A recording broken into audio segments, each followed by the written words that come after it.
श्री श्री विठ्ठल रुक्मिणी की विठ्ठल रुक्मिणी ब्रह्मोत्सव तिथि महामहोत्सव की निताई गौर प्रेमानंदे जय राधा माधव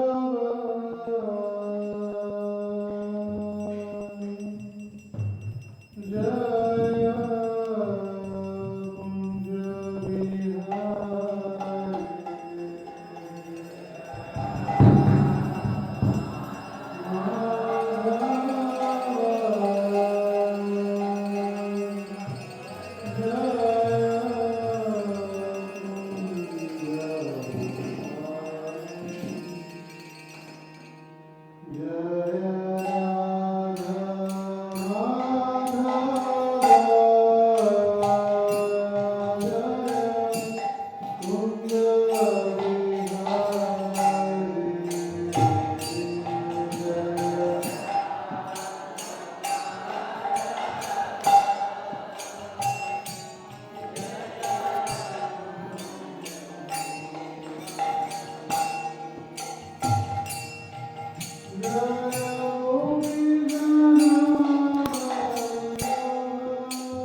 कुंज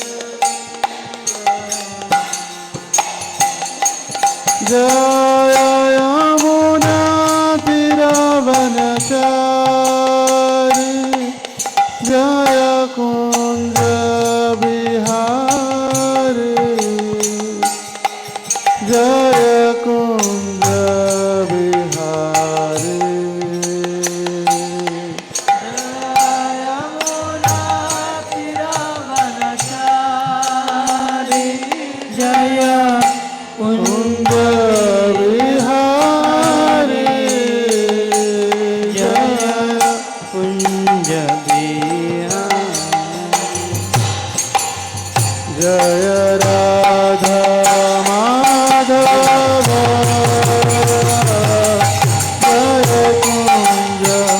बिहारी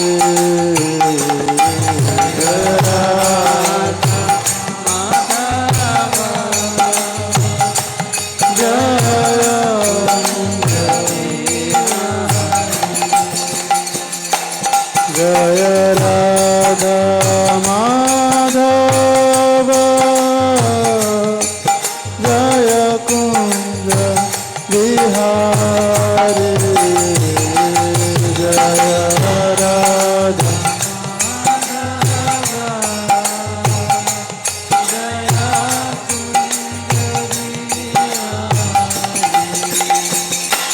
हरे कृष्ण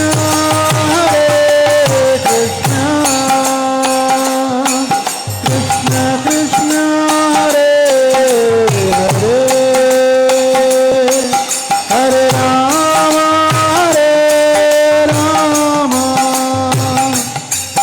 राम राम हरे हरे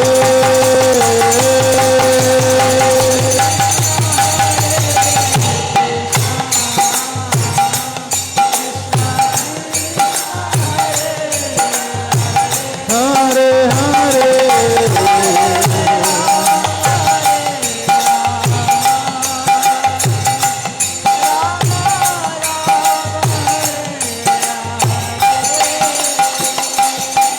हरे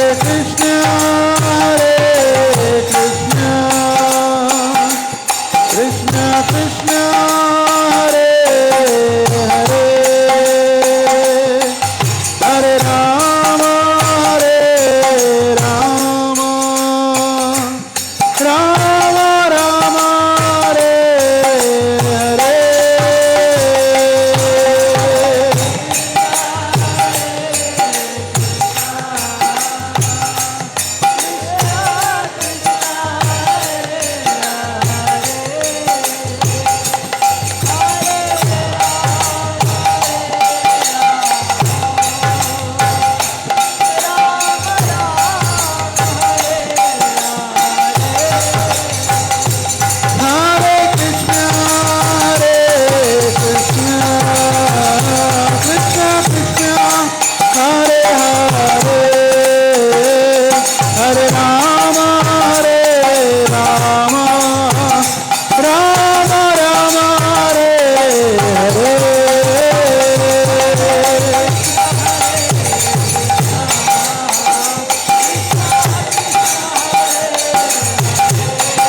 हरे कृष्ण कृष्ण कृष्ण हरे हरे हरे राम राम हरे हरे हरे कृष्ण कृष्ण कृष्ण हरे हरे हरे राम राम हरे हरे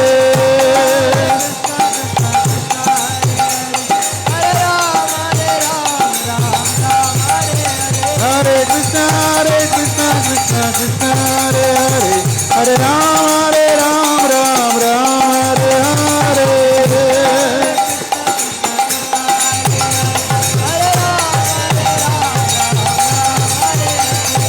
विठ्ठल रखुमाई जय विठ्ठल रखुमाई जय विठ्ठल रखुमाई जय विठ्ठल रखुमाई विठ्ठल विठ्ठल जय हरि विठ्ठल विठ्ठल विठ्ठल पांडुरंग विठ्ठल विठ्ठल विठ्ठल जय हरि विठ्ठल विठ्ठल विठ्ठल जय हरि विठ्ठल विठ्ठल विठ्ठल जय हरि विठ्ठल पांडुरंग विठ्ठल पंढरीनाथ विठ्ठल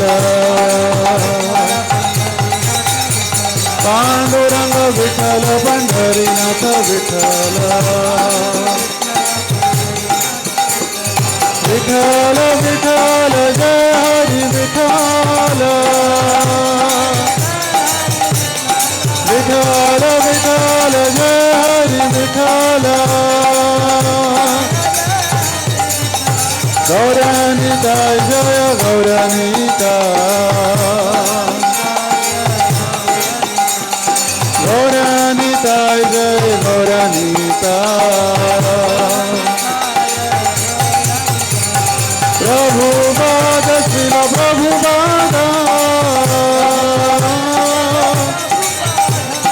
प्रभुपाद श्रील प्रभुपाद हरि बोल हरि बोल हरि बोल गौर हरि बोल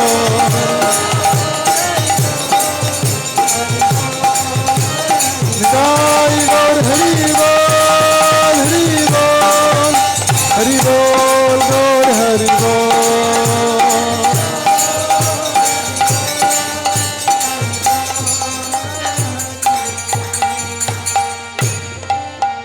हरि नाम संकीर्तन की जय श्रील प्रभुपाद की जय ग्रंथराज श्रीमद्भागवत महापुराण की जय विठ्ठल रुक्मिणी की जय विठ्ठल रुक्मिणी ब्रह्मोत्सव तिथि महामहोत्सव की जय समवेत गौर भक्त वृंद की जय ओम नमो भगवते वासुदेवाय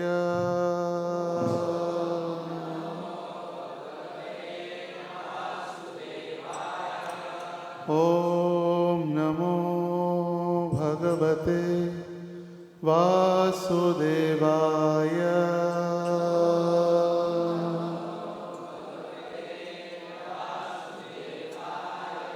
ओम नमो भगवते वासुदेवाय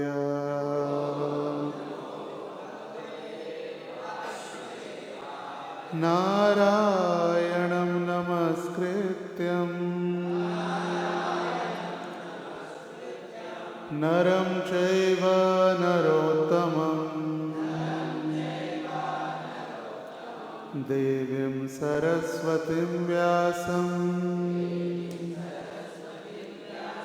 ततो जयाम्बुधीरये नष्टप्रायेषु अभद्रेषु नित्यं भागवत सेवया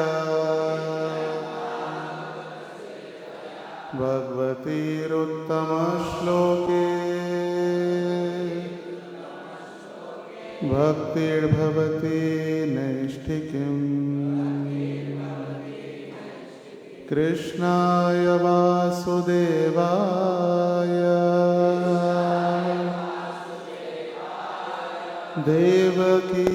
देवकीनन्दनाय च नन्दगोपः कुमाराय गोविन्दाय नमो नमः।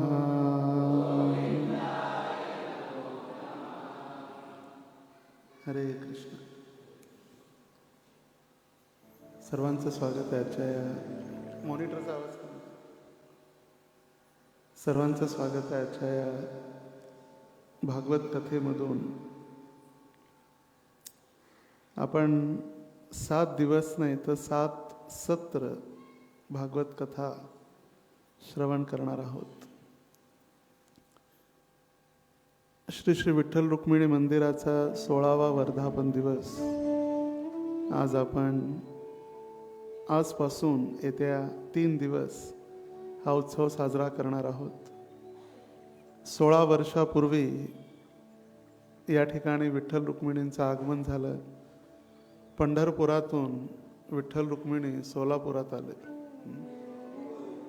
श्री श्री विठ्ठल रुक्मिणी की जय.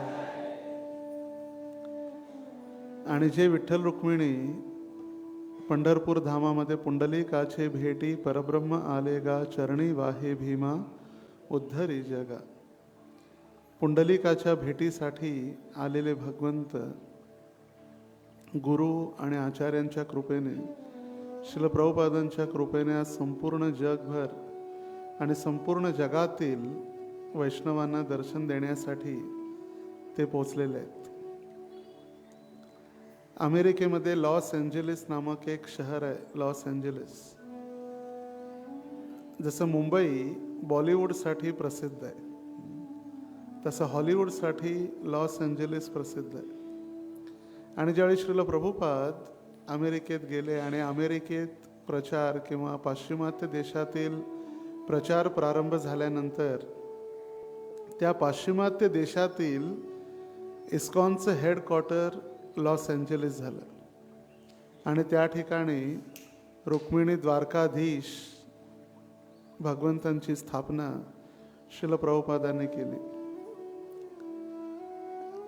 आणि त्या ठिकाणीच ज्यावेळी परमपूज्य लोकनाथ स्वामी महाराज ज्यावेळी प्रचारासाठी गेले त्यावेळी महाराजांनी लॉस एंजेलिस शहरामध्ये मंदिरापासून काही अंतरावरती न्यू पंढरीची स्थापना केली. न्यू पंढरपूर किंवा नवीन पंढरी. कारण त्या ठिकाणी ज्यावेळी 1987 साली पदयात्रा प्रारंभ झाली, पदयात्रा अमेरिका, त्यावेळी तिथे एक कुटुंब जे भक्ती मार्गात संपर्क झाला आणि भक्त झाले, दीक्षा झाली, ते कुटुंब मूलतः मराठी कुटुंब आहे महाराष्ट्राचं. आणि मग ते महाराष्ट्राचं असल्यामुळे त्यांच्या घरी पदयात्रा थांबायची आणि तिथं दररोज 50 पासून 200 भक्तापर्यंत राहण्याची, प्रसादची आणि पदयात्रेची व्यवस्था तिथून करायची. आणि पदयात्रा अमेरिकेत पोचली. जी दिंडी आपण चालत पंढरपुरात जातो ती दिंडी अमेरिकेत पोचली म्हणून त्या स्थानाचं नाव किंवा त्या ठिकाणाचं नाव महाराजांनी नवीन पंढरी केलं. आणि नवीन पंढरी लीला माधुरी माताजींच्या निवासस्थानी किंवा त्यांच्या घरालाच नवीन पंढरी महाराजांनी बनवलं. आणि तसा आज आपल्या या ब्रह्मोत्सवाचा देखील पहिला दिवस. आणि त्याचबरोबर आज आणखी एक विशेष दिवस आहे. परमपूज्य लोकनाथ स्वामी महाराजांचा संन्यास आजच्या दिवशी 48 वर्षापूर्वी झाला. तर तोही 6 डिसेंबर 1975 रोजी अशी सकाळची वेळ होती. प्रभुपाद प्रवचन देत होते आणि श्रील प्रभुपादांनी भागवत प्रवचन दिल्यानंतर 3 आपल्या शिष्यांना संन्यास दिला. श्रीधर दास ब्रह्मचारी जे मुंबईचे होते, श्रीधर स्वामी झाले. लोकनाथ दास ब्रह्मचारी लोकनाथ स्वामी झाले आणि पृथापुत्र दास पृथापुत्र स्वामी झाले. तर तोही आज विशेष दिवस आहे आपल्या सर्वांसाठी. आणि विशेष करून ज्यांनी परमपूज्य लोकनाथ स्वामी महाराजांकडून या गौडीय संप्रदायामध्ये दीक्षा घेतली त्यांच्यासाठी तर आणखीन विशेष आहे. आणि त्यातल्या त्यात म्हणजे आज किती महत्त्वपूर्ण हे योग आणि संयोग आहेत. एक आपला बुधवार पण आहे, त्यानंतर ब्रह्मोत्सवाचा पहिला दिवस आहे आणि संन्यासाचं देखील 48 वर्ष. आपल्यापैकी तर बसलेल्यांपैकी बऱ्याच भक्तांचं वयसुद्धा 48 नसेल. बऱ्याच भक्तांचं वयसुद्धा 48 नसेल. प्राय एक 20 ते 30% भक्तांचं वय 48पेक्षा जास्त आहे. आणि 48 वर्ष संन्यास आश्रमाचं नियमाचं पालन करणं आणि 50 वर्ष प्रभुपादांसाठी जीवनदान देणं हे काही साधारण किंवा एक साधी गोष्ट नाही. इथं 16 माळा जप करणं आणि 4 नियमांचं पालन करणं म्हणजे किती कठीण वाटतं. सकाळी जर जप झाले नाही तर मग संध्याकाळ आणि मग रात्र आणि अखंड जप आपला चालू असते, अखंड हरिनाम. तर संन्यास काम्यानाम न्यासम इति संन्यासः. सर्व कामनांचा त्याग करून कृष्ण भावनेमध्ये सेवा करणं हे जीवन त्यांनी पूर्ण व्यतीत केलं. तर त्याविषयी आपण संध्याकाळी पुन्हा चर्चा करणार. मी वासुदेव दत्तप्रभूंशी बोलताना चर्चा पण केली की आपणही तो उत्सव साजरा करणं आवश्यक आहे. तर आज आपण या ठिकाणी भागवत कथा किंवा भागवत ऐकण्यासाठी एकत्रित झालेलो आहोत. आणि विठ्ठल मंदिर किंवा राधा दामोदर मंदिर किंवा इस्कॉन मंदिर जे श्रील प्रभुपादांनी संपूर्ण जगभर याची स्थापना केली, याचा मूळ उद्देशच हा आहे की भक्तांनी येऊन एकत्रित भक्तांच्या सानिध्यामध्ये भागवत ऐकावं. भागवत शुनिया भागवतेर स्थाने, भक्तांनी भागवत भगवंतांच्या भक्तांच्या सानिध्यामध्ये ऐकावं यासाठी. नाहीतर मंदिरांची कमतरता नाही, मंदिरं भरपूर आहेत. फक्त वृंदावनमध्येच 5000 मंदिर आहेत. फक्त वृंदावन ब्रज 84 कोसमध्ये 5000 मंदिरं फक्त वृंदावनात आहेत. आणि इतकी मंदिरं असून देखील प्रभुपादांना मंदिर बनवण्याची काय आवश्यकता पडली? प्रभुपाद म्हणायची ही जी सोसायटी आहे, हा जो समाज आहे, हेडलेस सोसायटी आहे. शरीर आहे पण त्याला डोक्याचा भाग नाही. हात आहेत, पाय आहे, सगळे शरीराचे अंग आहे, पण बुद्धी नसल्यामुळे हा जो समाज आहे तो समाज पथभ्रष्ट झालेला आहे. आणि या समाजामध्ये जसं भगवंतांनी सांगितलं की ब्राह्मण हे बुद्धी किंवा डोक्याचा भाग, क्षत्रिय म्हणजे वक्षस्थल आणि बाहू, वैश्य म्हणजे पोट आणि शूद्र म्हणजे पाय. असं नाही की शूद्र म्हणजे पाय म्हणजे त्यांची किंमत नाही, असं नाही. भगवंतांनी चातुर्वर्ण्य मया सृष्टम गुण कर्म विभागशः, प्रत्येकाच्या गुण आणि कर्मानुसार ही वर्ण आणि आश्रम पद्धती भगवंतांनी तयार केलेली आहे. आणि त्यानुसार जर पाहिलं तर या समाजामध्ये पाय आहेत, पोट आहे, छाती आहे, बाहू आहे, पण डोकं नाही. आणि म्हणून प्रभुपाद म्हणायचे, I have created this society for making first class ब्राह्मणांस. मी संस्था चालू केलेली आहे उत्तम कोटीचे किंवा उत्तम श्रेणीचे ब्राह्मण बनवण्यासाठी. कारण ब्राह्मण म्हणजे काय? डोकं आहे किंवा बुद्धी आहे. आणि जेव्हा व्यक्ती बुद्धीनं कार्य करतो त्याच वेळी त्याचं शरीर, त्याचं पूर्ण अंग व्यवस्थित कार्य करतं. आणि जेव्हा डोकं किंवा बुद्धी कार्य करत नाही त्यावेळी मग लोक त्याला दगड मारतात. बरोबर? त्याची बुद्धी कार्य करत नाही, मग तो व्यक्ती काही करतो, हसतो, रडतो, किंचाळतो, कुणाच्याही घरात जातो, कुणावरही कचरा फेकतो, कुणालाही शिव्या देतो, कुणालाही बघून हसतो. मग त्यावेळी जे समाजामध्ये त्याची सर्वत्र निंदा होऊ लागते आणि लोक त्याला दगड मारू लागतात. आणि हा समाज ब्राह्मणांना तयार करण्यासाठीच प्रभुपादांनी संस्था चालू केली. आणि त्या अंतर्गत मंदिरांची स्थापना केली या कारणासाठी, ज्या ठिकाणी सर्व भक्त एकत्रित येऊन भागवत श्रवण करावं, अध्ययन करावं शास्त्रांचं, आणि भक्तांना भक्तांचं सानिध्य प्राप्त व्हावं.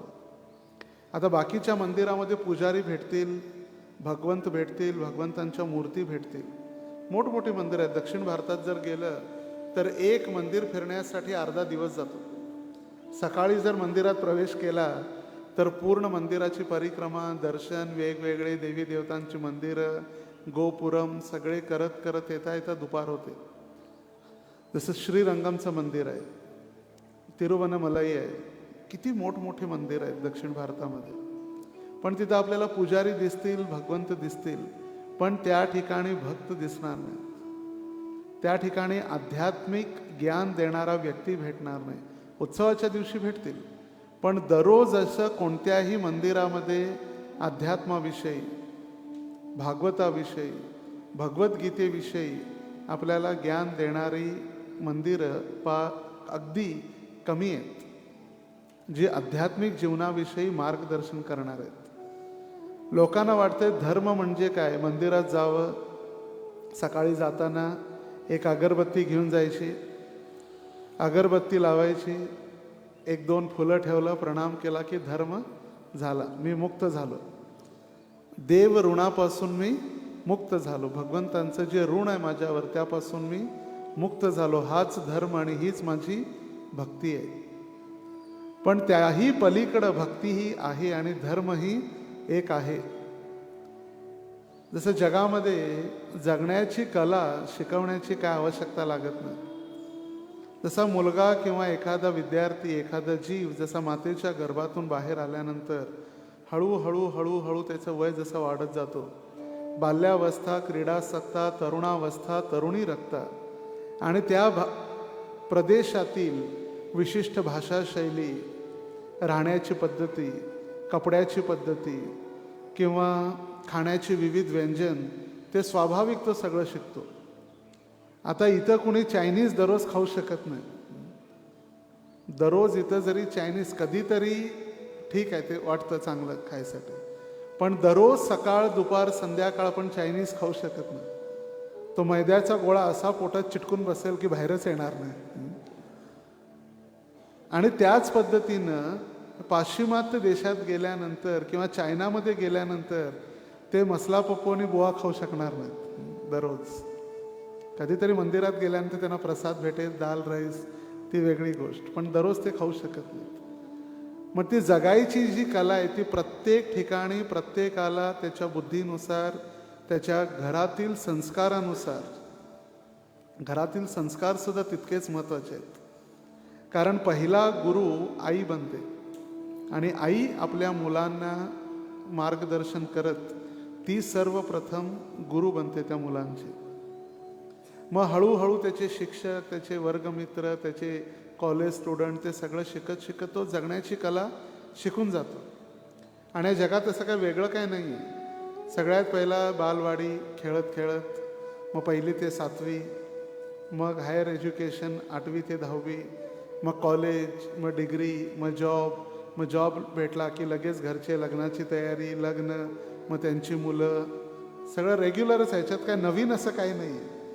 जर एखादा कुणी जर ब्रह्मचारी व्हायचं म्हटलं तर मग ते काहीतरी वेगळं आहे. डोकं बाद झालं की काय, मूर्ख झाला की काय, अरे हा लग्न करत नाही यांचा मुलगा, काहीतरी याच्या डोक्यावर परिणाम झाला की काय, असं वेगळं वाटतं. पण जे ॲव्हरेज, जे रुटीन चालू आहे स्वाभाविक आहे, त्याच्यामध्ये काही नाही. पण तो जन्म पूर्ण झाल्यानंतर मरण्याची कला कोण शिकवणार आहे? मरावं कसं हे कोण शिकवणार आहे? आणि म्हणून प्रभुपाद म्हणाले, आर्ट ऑफ लिव्हिंग किंवा जगण्याची कला शिकवणारे तर भरपूर आहेत, पण मी ही संस्था चालू केले कशासाठी? आर्ट ऑफ डाईंग, मरण्याची कला शिकवण्यासाठी. कशा पद्धतीनं आपण शरीर सोडलं पाहिजे. आणि शरीर सोडणं म्हणजे काही एक साधी गोष्ट किंवा एक साधा उपक्रम किंवा एक दिवसाचा कार्यक्रम नाही आहे. ही अंतिम परीक्षा आहे, शेवटची परीक्षा. जशा ठिकाणी 1लीचे विद्यार्थी असतील, 10वीचे असतील, 12वीचे असतील, त्यांना 1 वर्ष संपूर्ण अभ्यास करावा लागतो. त्या वर्षाच्या शेवटी मार्च महिन्यामध्ये किंवा एप्रिल महिन्यामध्ये येणाऱ्या वार्षिक परीक्षेमध्ये 6 विषय, त्या 6 विषयांमध्ये उत्तीर्ण होण्यासाठी किंवा पास होण्यासाठी त्यांना पूर्णपणे अध्ययन करावं लागतं.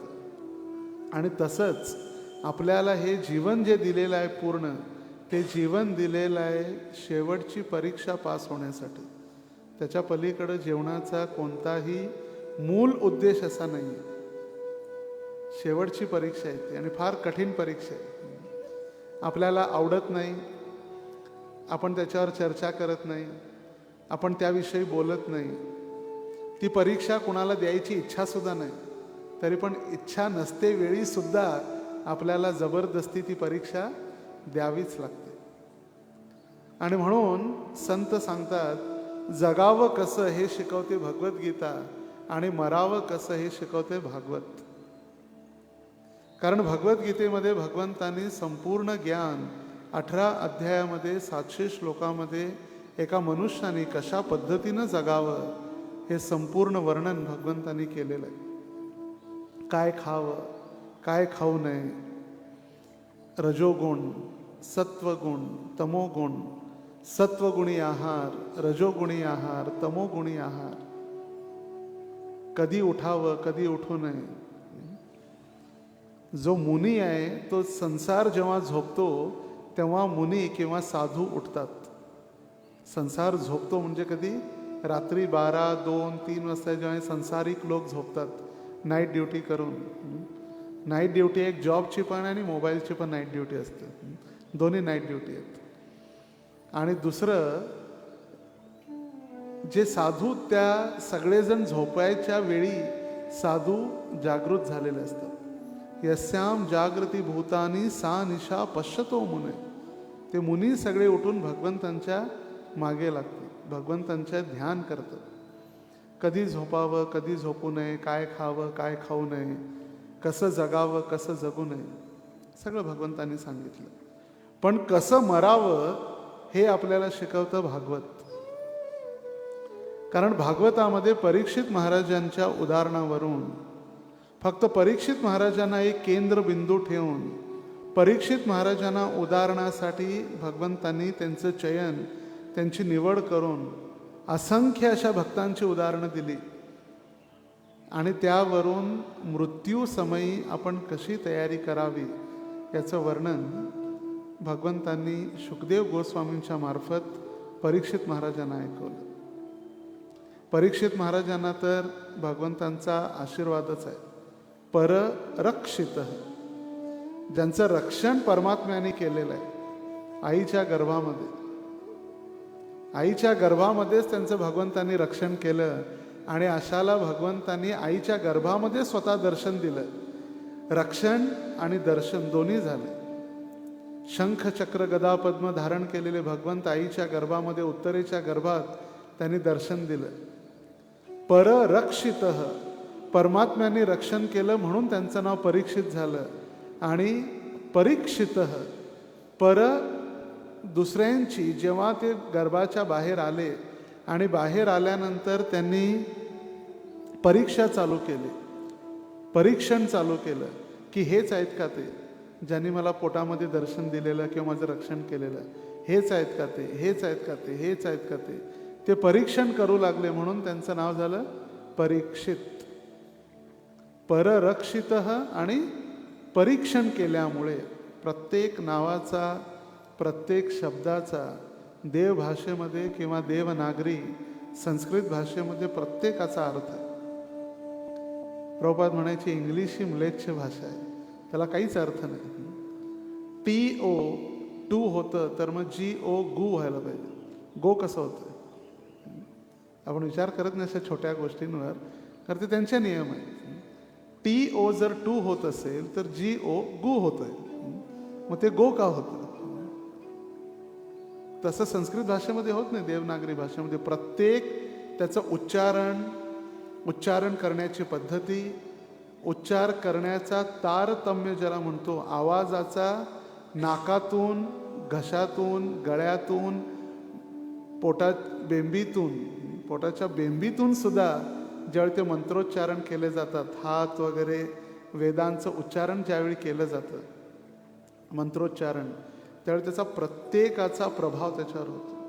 प्रत्येक शब्दाचा, प्रत्येक अक्षराचा आणि प्रत्येक आपल्या त्या वाणीचा आणि वाणीच्या गतीचा.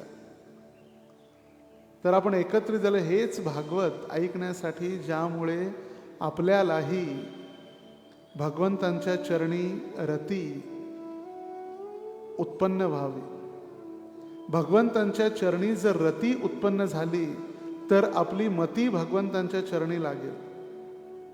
भगवंतांच्या चरणी आसक्ती जर वाढली तर आपली भुक्ती भगवंतांच्या चरणी वाढेल. आणि तेव्हा आपण त्यांना, भगवंतांना आपण पती म्हणून स्वीकारू. आपण तर या जगामध्ये कुणाला ना कुणाला तरी आपला बॉस, आपला स्वामी, आपला पती स्वीकारलेला आहे. पण खरे पती ते आहेत, भगवंत पती आहेत. त्यांच्या चरणी आपली रती लागावी आणि आपली मती त्यांच्या चरणी सदैव टिकून राहावी, हीच प्रार्थना करण्यासाठी आपण सर्वजण एकत्रित झालेलं आहे. आणि उत्सव साजरे करण्यामागचं पण कारण हेच आहे. Family that praise together stage together. जे कुटुंब एकत्रित येऊन भगवंतांची भक्ती करतं, प्रार्थना करतं, ते कुटुंब एकत्रित राहू शकतं. आणि हा कृष्ण भावना भावित राधा दामोदर भक्त समाज एकत्रित राहावा. विठ्ठलाच्या चरणी आपण एकत्रित येऊन भगवंतांची सेवा करावी, यासाठीच हा सगळा प्रयास आहे. नाहीतर उत्सव तर ब्रह्मोत्सव 1 दिवसाचा होता. अभिषेक, थोडीफार कथा, कीर्तन, प्रसाद, झाला ब्रह्मोत्सव. पण त्या ब्रह्मोत्सवाचं वातावरण, त्या ब्रह्मोत्सवाची महत्त्व, तो ब्रह्मोत्सव करण्यामागचा उद्देश, ब्रह्मोत्सव मागचा हेतू काय, हे जाणून घेण्यासाठीच आपण एक कथेचं दरवेळी नियोजन करतो, ज्यामुळे ती भावना जागृत व्हावी, ती सेवा करण्याची इच्छा जागृत व्हावी. तो ब्रह्मोत्सव साजरा करतेवेळी आपले मनोभाव, मनोवृत्ती आपली चांगल्या पद्धतीनं प्रगतिशील राहावी यासाठी. आणि भगवंतांविषयी जर ऐकलं तरच भगवंतांविषयी सेवा करण्याची रुची, प्रेम आणि आदर वाढू लागतो. ज्यावेळी आपण ऐकतो त्यावेळी त्या व्यक्तीची किंमत आपल्याला कळते. जर आपल्यामध्ये एखादा व्यक्ती साधारण कपडे घालून, सुती कपडे घालून बसलेला असेल, माहीत नाही, त्याच्याबद्दल आपण कधी ऐकलंच नाही. पण जेव्हा त्याच्याबद्दल आपण ऐकणार की हा कोणी साधारण दिसतोय सुती कपडे घातलेला माणूस, पण हा सोलापूर शहराचा खासदार आहे, याचे वडील पंतप्रधान होते, आणि जेव्हा आपण ऐकतो त्या व्यक्तीबद्दल आदर, प्रेम किंवा सन्मान वाढू लागतो. नाहीतर मग ती सेवा पण एक बोझा वाटू लागतो. अरे आज ड्रेसिंग ठेवलंय, काय 4 वाजता उठायचं, सुंदर थंडी आहे, छान झोप लागते सकाळी, कोण सांगितलं उठायसाठी. जर ऐकलं ते भगवंत साक्षात ज्यांचा शृंगार यशोदा करते, साक्षात बलराम यशोदेला शृंगार करण्यासाठी सगळे दागिने अर्पण करतात, त्या भगवंतांचा शृंगार, जी राधा राणी सर्व गोपींसोबत बसून भगवंतांसाठी कुसुम सरोवरामधील कमळांची माळ दररोज बनवते, त्या भगवंतांचा शृंगार, ती भावना विकसित होते ज्यावेळी आपण श्रवण करतो तेव्हा. आणि म्हणून हा प्रयास आहे भागवत कथा किंवा कथा ठेवून 7 सत्र जी कथा ठेवली, 7 दिवस तर नाही, आपण सर्वजण व्यस्त आहोत, त्यामुळे 7 सत्रामध्ये तरी भागवत कथा आपण ऐकून विठ्ठलाच्या सेवेमध्ये, विठ्ठलाच्या भक्तीमध्ये आपण अग्रेसर व्हावं, हीच यामागचा सगळ्यात मोठा एक मूळ उद्देश आपण आहे. काही कर्मकांड किंवा असा दुसरा उद्देश काहीच नाही. सर्व भक्तांनी एकत्रित येऊन भगवंतांच्या सेवेमध्ये रुची, प्रेम उत्पन्न व्हावं, ह्याच एक उद्देशानं किंवा हीच एक आशा. तर भागवत श्रवण करण्या अगोदर भागवताची महात्म्य ऐकणं फार महत्त्व आहे. आपण काय ऐकतोय किंवा कोणत्या ग्रंथाविषयी आपण ऐकतोय. प्रत्येकाच्या हृदयामध्ये ज्ञान आणि वैराग्य आहे, प्रत्येकाच्या हृदयामध्ये. आणि ते ज्ञान आणि वैराग्य अचेतन किंवा सुप्त लपलेल्या अवस्थेमध्ये, डॉर्मॅन्ट कंडिशन. जसं बँकेमध्ये आपलं अकाउंट आहे, चव्हाण पतपेढीमध्ये, आणि आपण कित्येक वर्ष झाले गेलंच नाही आणि आपण त्याची चौकशी पण नाही केली, पैसे भरले पण नाही, काढले पण नाही, तसंच ते अकाउंट आहे. आणि त्यामुळे ते अकाउंट डॉर्मॅट कंडिशनमध्ये जातं. आणि डॉर्मॅट कंडिशन म्हणजे ते सुप्त किंवा आपण वापरू शकत नाही. मग ते जर वापरायचं असेल, आपल्याला पुन्हा जाऊन त्याची चौकशी करून, ते त्याच्यामध्ये काही पैसे भरून, आपण ॲप्लिकेशन देऊन ते चालू करावं लागतं. माझं अकाउंट आहे, माझे पैसे आहेत. तसं प्रत्येकाच्या हृदयामध्ये ज्ञान आणि वैराग्य आहे, पण भागवत रूपी ॲप्लिकेशन दिल्यानंतर ते जागं होणार आहे. भागवत रूपी ॲप्लिकेशन आहे त्याच्यासाठी. आणि ॲप्लिकेशन स्वीकारणारे गुरु, वैष्णव आणि आचार्य आहेत. जसं आपण गातो, कृष्ण से तोमार कृष्ण दीते पार, तोमार शकती आचे. कृष्ण त्यांच्या जवळ त्यांची संपत्ती आहे. भगवंत ही गुरु आणि वैष्णवांची संपत्ती, आपली नाही. आपली संपत्ती काय? हे शरीर सुद्धा आपलं नाही. ह्या शरीरामध्ये रोग होणारे सुद्धा आपलं नाही. थोडं पोट बिघडलं तर किती वेळा संडासला जावं लागतं ते सुद्धा आपल्या हातात नाही. आणि कृष्ण तर भगवंतांची संपत्ती आहे. भगवंतांची ही संपत्ती गुरूंची आहे. कृष्ण से तोमार कृष्ण दीते पार तोमार शकत याच्या त्यांच्या शक्तीनेच आपण भगवंतांची प्राप्ती करू शकतो. तर ॲप्लिकेशन आहे भागवत, आणि आचार्य किंवा गुरुजन आहेत, वैष्णव आहेत, ती ॲप्लिकेशन स्वीकारणारे. आणि मग ते अकाउंट आपलं चालू होतं रेग्युलर कंडिशनमध्ये आपण चालू करू शकतो. हे ज्ञान आणि वैराग्य जे निद्रिस्त किंवा अचेतन अवस्थेमध्ये आहे, पण वृंदावनामध्ये भक्ती, ज्ञान आणि वैराग्य अगदी आनंदामध्ये. मग वृंदावनामध्ये आहे भक्ती इतकी आनंदित, मग आपल्यामध्ये का आनंद नाही आहे भक्ती करताना? कारण भक्तीविषयी किंवा भगवंतांविषयी प्रेम आपल्यामध्ये कमी आहे किंवा आसक्ती नाही आहे अजून भगवंतांमध्ये. Where there is a will there is a way असं म्हटलेलं आहे. जिथं आवड आहे तिथं सवड असते. जिथं आवड आहे तिथं सवड निश्चित होते. आता बघा, जसं मुलांना खेळायचं जर असेल ते कसंही करून खेळायची वेळ किंवा खेळायचा त्यांचा टाईम सेव्ह करून ठेवतात. जसे एक प्रियकराला आपल्या प्रेयसीला भेटायचं असेल, काहीही करून एन केन प्रकारेण भेटण्यासाठी वेळ निश्चित ठेवली जाते. आवड असली की सवड असते. आणि त्याच पद्धतीनं उदाहरण दिलेलं आहे. एक युवती, तिचा नवीन विवाह झाल्यानंतर तिची आसक्ती अजून सासरी नाही आहे, तिची आसक्ती अजून माहेरीच आहे. लग्न झालं, विवाह संस्कार संपन्न झाला, आणि विवाह संस्कार संपन्न झाल्यानंतर तिला पाठवलं दुसऱ्याच्या घरी, आपल्या पतीच्या घरी तिला पाठवलं सासरी. पण कोणतं ना कोणतं कारण सांगून ती प्रत्येक वेळी घरी येत असते. भाऊ गावाला जाणार आहे, आईची तब्येत ठीक नाही आहे, दिवाळी आली, गड्डा जत्रा आली, तर काही ना काही कारण सांगून वापस येणं आवश्यक वाटतं. कारण का अजून आसक्ती झाली नाही. पण जेव्हा हळूहळू आपल्या पतीवरती आसक्ती वाढत जाते, पती पत्नी दोघं एकत्रित राहू लागतात, कालांतरानं त्यांना संतान होते, आणि संतान झाल्यानंतर तोपर्यंत सासरची आसक्ती हृदयामध्ये ग्रंथी किंवा गाठ वाढवलेली असते.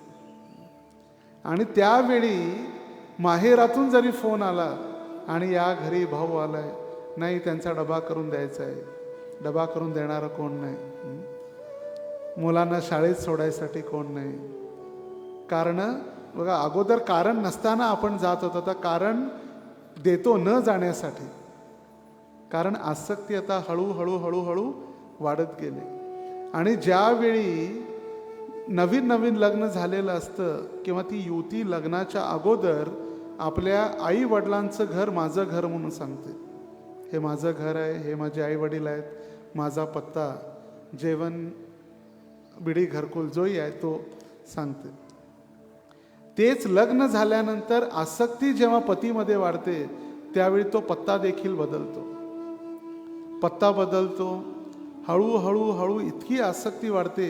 त्या युवतीची जेव्हा सून घरात आल्यानंतर ही स्वतः मालकीन बनते. माझं घर, माझा पती, माझी संपत्ती, माझे दागिने, सगळं माझं. अगोदर तीच सांगत होती वयाच्या 25 वर्षापर्यंत, पित्याचं घर माझं, हे सगळं माझं माझं माझं. आणि आता थोडीशी आसक्ती इथं परिवर्तित झाली की लगेच इकडं आसक्ती वाढली. आणि त्याच पद्धतीनं भगवंतांवर आसक्ती एक दिवसात कधी वाढत नाही. त्याच्यासाठी अभ्यास आहे, हाच अभ्यास. हळूहळू आता आपण या भौतिक जगत हे जे आहे, हे आपण, माहेर तर आपलं पंढरी आहे, माझे माहेर पंढरी, संत तुकाराम महाराज म्हणाले. पण जर या भौतिक जगाची तर उपमा माहेरासाठी दिली आणि आपलं सासर जर भगवंतांच्या चरणी असेल, तर जोपर्यंत आपण आपल्या पतीशी, जे परमपती जे आपले आहेत कृष्ण किंवा विठ्ठल, त्यांच्या चरणी आसक्ती जोपर्यंत वाढणार नाही, तोपर्यंत ती भौतिक जगात जे माहेरसारखं आहे तिथं आपण पुन्हा पुन्हा जाणार.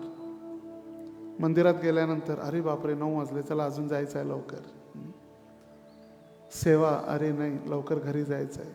कारण तिथं आसक्ती, आपलं हृदय अजून अडकलेलं आहे. असं नाही की गृहस्थांनी संपूर्ण परिवार, आपली जबाबदारी, आपल्या मुलांचं शिक्षण, आपल्या मुलांची जोपासना सगळं सोडून संन्यास घ्यावा. नाही, चांगलं आहे जर कोणी संन्यासासाठी तयार होत असेल तर. जसं परमपूज्य तमाल कृष्ण महाराजांनी संन्यास घेतला. तमाल कृष्ण महाराज प्रभुपादांच्या सगळ्यात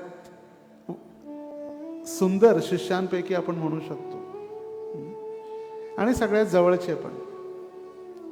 जसे ते आले त्यांना प्रभुपादांनी आपला सेक्रेटरी बनवला, निजी सचिव. प्रभुपाद तमाल किंवा हॉट तमाल म्हणायचे, सगळे फार कडक होते, गरम, हॉट तमाल. आणि अगदी प्रभुपादांची परछाई किंवा सावली म्हणून सगळं व्यवस्थापन सगळं सांभाळायचे.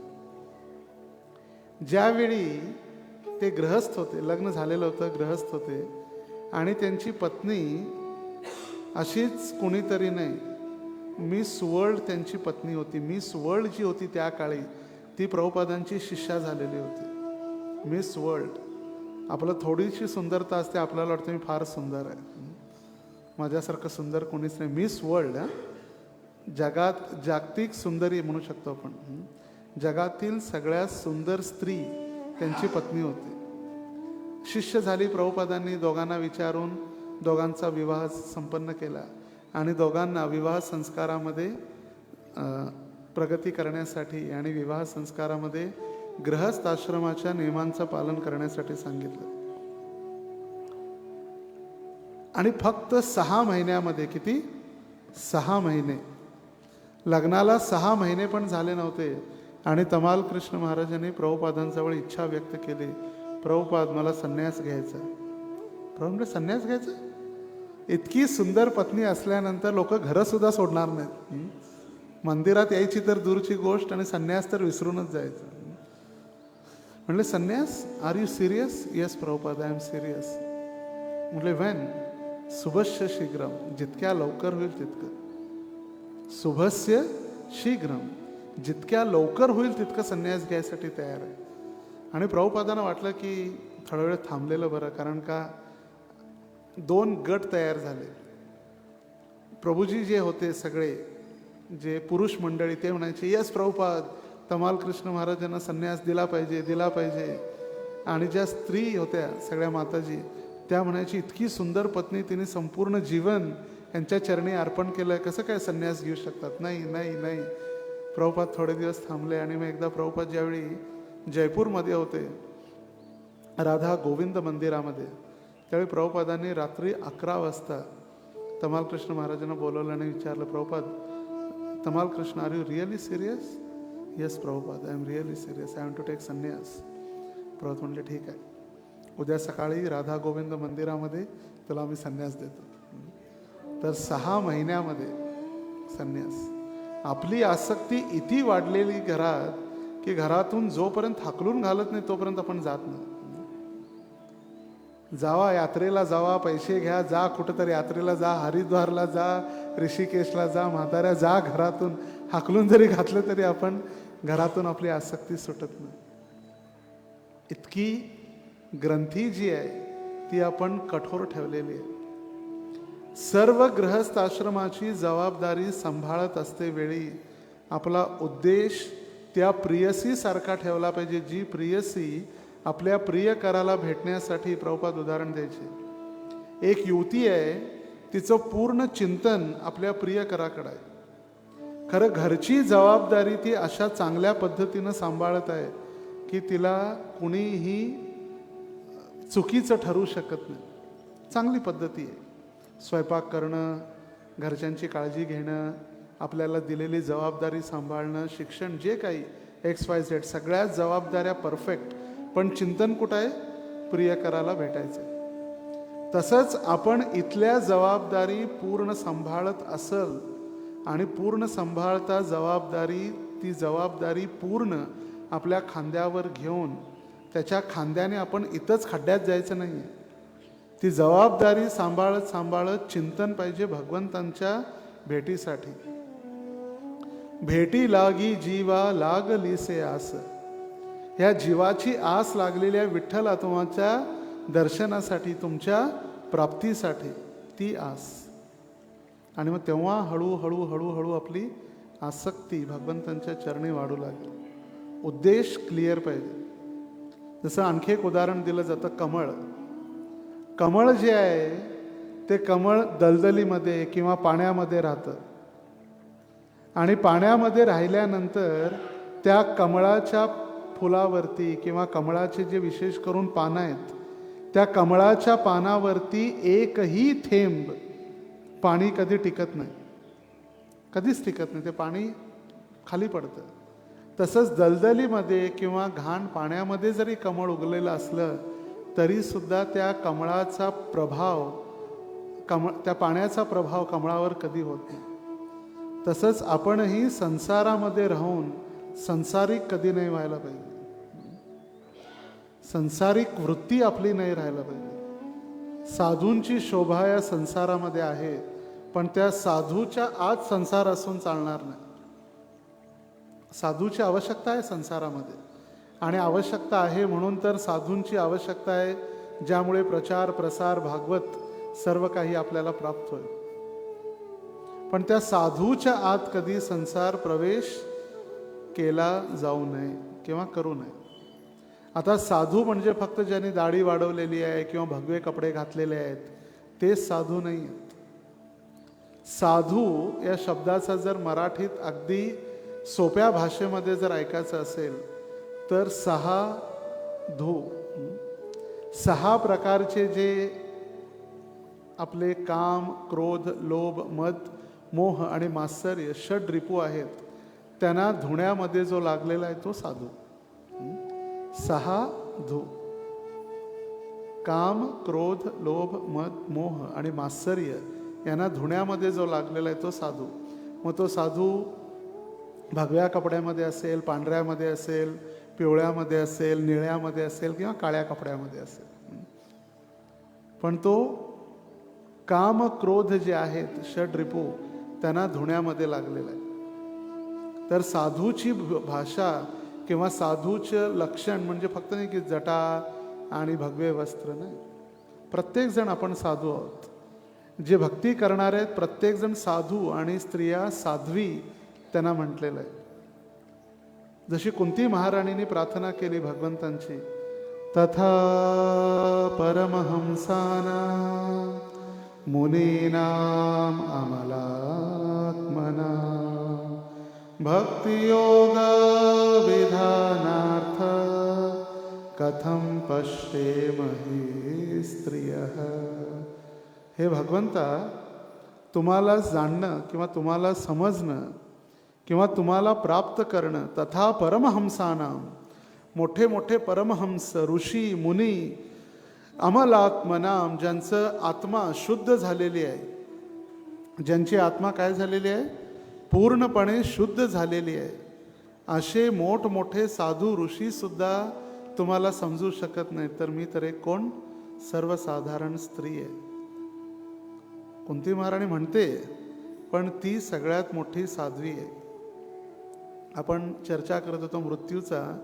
ज्या क्षणी कुंती महाराणींनी ऐकलं की भगवान श्रीकृष्ण द्वारकाधीश त्यांनी भौतिक जगातील लीला संपवून ते वैकुंठात परत निघालेले आहेत, अर्जुनाच्या मुखातून ज्यावेळी ऐकलं ते हरी आमच्या सोबत आता राहिलेले नाहीत, त्या क्षणी तिने आपला मृत्यू स्वीकारला.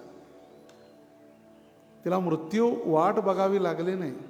ज्या क्षणी तिने ऐकलं की द्वारकाधीश कृष्ण आपल्याला सोडून या जगातून निघालेल्या आहे त्या क्षणी तिने आपलं शरीर सोडलं आणि ती म्हणते मी सर्वसाधारण आहे.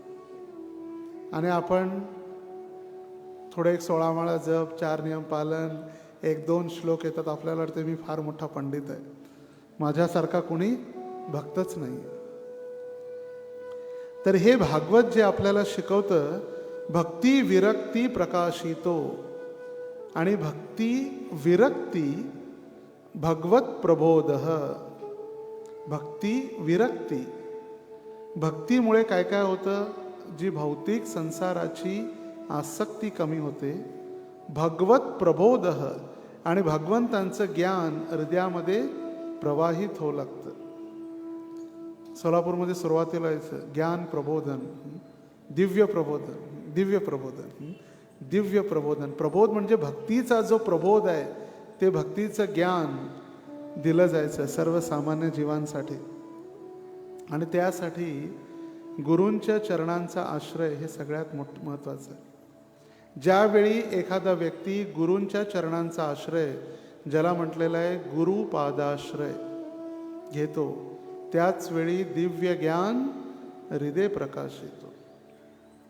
आपण पाहतोय भौतिक जगामध्ये देखील एखादं पुस्तक किंवा एखादा विषय, गणित किंवा विज्ञान किंवा समाजशास्त्र, अर्थशास्त्र, तो एखादं पुस्तक जाणून घेण्यासाठी आपल्याला शिक्षक आणि गुरुजींची आवश्यकता लागते.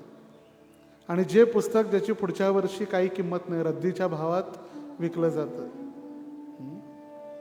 पुस्तक झालं, 10वीची परीक्षा झाली की पुस्तकं ती मग रद्दीमध्ये विकायची, झालं. त्या 1 वर्षासाठी आपल्याला गुरूंची आवश्यकता लागते. आणि हे तर जीवनाची परीक्षा आहे, सगळ्यात मोठी वार्षिक परीक्षा, फायनल टेस्ट. तर फायनल टेस्ट ही इतकी सोपी आणि साधारण नाही आहे. आणि जे झोपतील त्यांना तर कधीच मग ती फायनल टेस्ट कठीण होईल समजणं. त्यामुळे झोप आली तरी बाजूच्याने उठवा. माताजी, जे प्रभूजी झोपलेले असतील तुमच्या आसपास, त्यांना जागा करा, उठा, झोपू नका. साधू सावधान. झोपले की संपला, असं लिहिलं असतं ना, झोपला तो संपला. आणि भगवंत समजा कथेमध्ये भगवंताने सांगितलंय, नाहं तिष्ठामि वैकुंठे ना हृदयेषु योगिना यत्र गायन्ति मद्भक्ता तत् सावधान. जागे व्हा, ताड बसा. जसं अनादी गोविंद प्रभू ज्यावेळी सूचना देत होते, स्वागत करत होते आपल्या सर्वांचं, त्यावेळी त्यांनी सगळ्यात पहिलं वाक्य म्हणाले, वातावरण आकर्षण करणारी ती वेणू बासरी कधी शांत झोप लागणार कळणार सुद्धा नाही. आणि जर आपण कथेत जर झोपलं, मग कथेची फलश्रुती ती गुडाका किंवा झोप ती घेऊन जाणार, मग आपल्याला कथेचं फळ प्राप्त होणार नाही. मान्य आहे आपण सर्वजण लवकर उठता, मंगल आरती जप वगैरे आहे, पण थोडंसं सावधान. ताट बसलं की झोप येणार नाही. आपल्याला सवय झाल्याची अगदी रिलॅक्स, मग ती चालताना फिरताना मग ते असंच कुबड तयार झालंय पाठीत. तर हे भागवत जे आहे, ज्यावेळी बृहस्पतींचे शिष्य उद्धवजींना ज्यावेळी आपल्या हृदयामध्ये त्यांना वाटत होतं की मी भगवंतांचा प्रिय मित्र, भगवंतांचा सखा मीच आहे आणि माझी भक्ती पण चांगली आहे, हा जेव्हा अभिमान झाला त्यावेळी भगवंतांनी सांगितलं, उद्धव मोहे ब्रज विसरत नाही. मी वृंदावन ब्रज विसरू शकत नाही. आणि मी तर सांगितलंय ब्रजवासियांना, आज से मी जरूर येईन, पण मी अजून गेलेलो नाही. एक काम करा, तुम्ही जा आणि तुम्ही ब्रजवासियांची सांत्वना द्या, त्यांना शांत करा. आणि त्यावेळी जेव्हा उद्धव गेले वृंदावनात, आणि ज्या उद्धवांच्या हृदयामध्ये जो अहंभाव होता भक्तीचा, तिथल्या सर्वसाधारण गोपींचा, व्रजवधूंचा ज्यावेळी त्यांनी भक्ती बघितली, पाहिली, त्यावेळी त्यांना कळालं त्यांच्यासमोर माझी भक्ती काहीच नाही.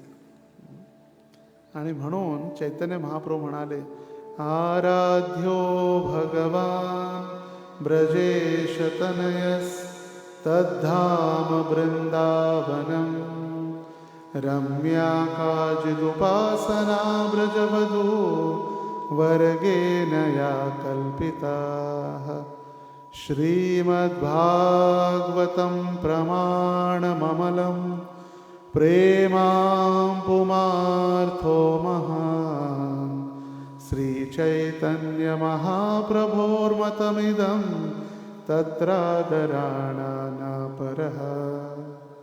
आराध्य भगवान ब्रजेश तनयस, आपणही भक्ती केली पाहिजे. कुणाची? ब्रजेश तनय, नंद महाराजांचे पुत्र. तद्धाम वृंदावनम, आणि त्यांचं धाम वृंदावनाचे. आणि कुणासारखी? ब्रजवधू वर्गेन या कल्पिता, आपण कल्पनाही करू शकत नाही अशी त्या ब्रजवधू वृंदावनातील गोपींनी त्यांची आराधना केली. आणि हे कुणाचं मत आहे? चैतन्य महाप्रभूंचं मत आहे. आणि ही भक्ती करण्यासाठी मार्गदर्शक काय आपल्यासाठी? हा भागवत ग्रंथ आहे. श्रीमद भागवतम प्रमाणम अमलम, हे प्रमाण आहे भक्ती करण्यासाठी. हे भक्ती करण्यासाठी आपल्याला मार्गदर्शन करण्यासाठी हे अमल पुराण भागवत आहे.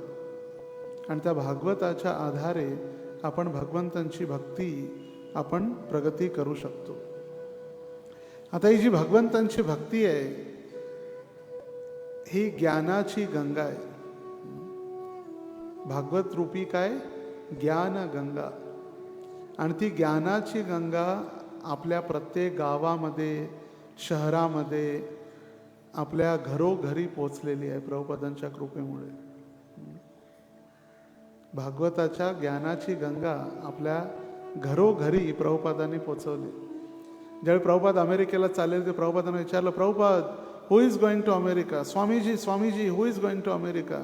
स्वामीजी म्हणाले, Bhagavat is going to America, I am going with Bhagavatam.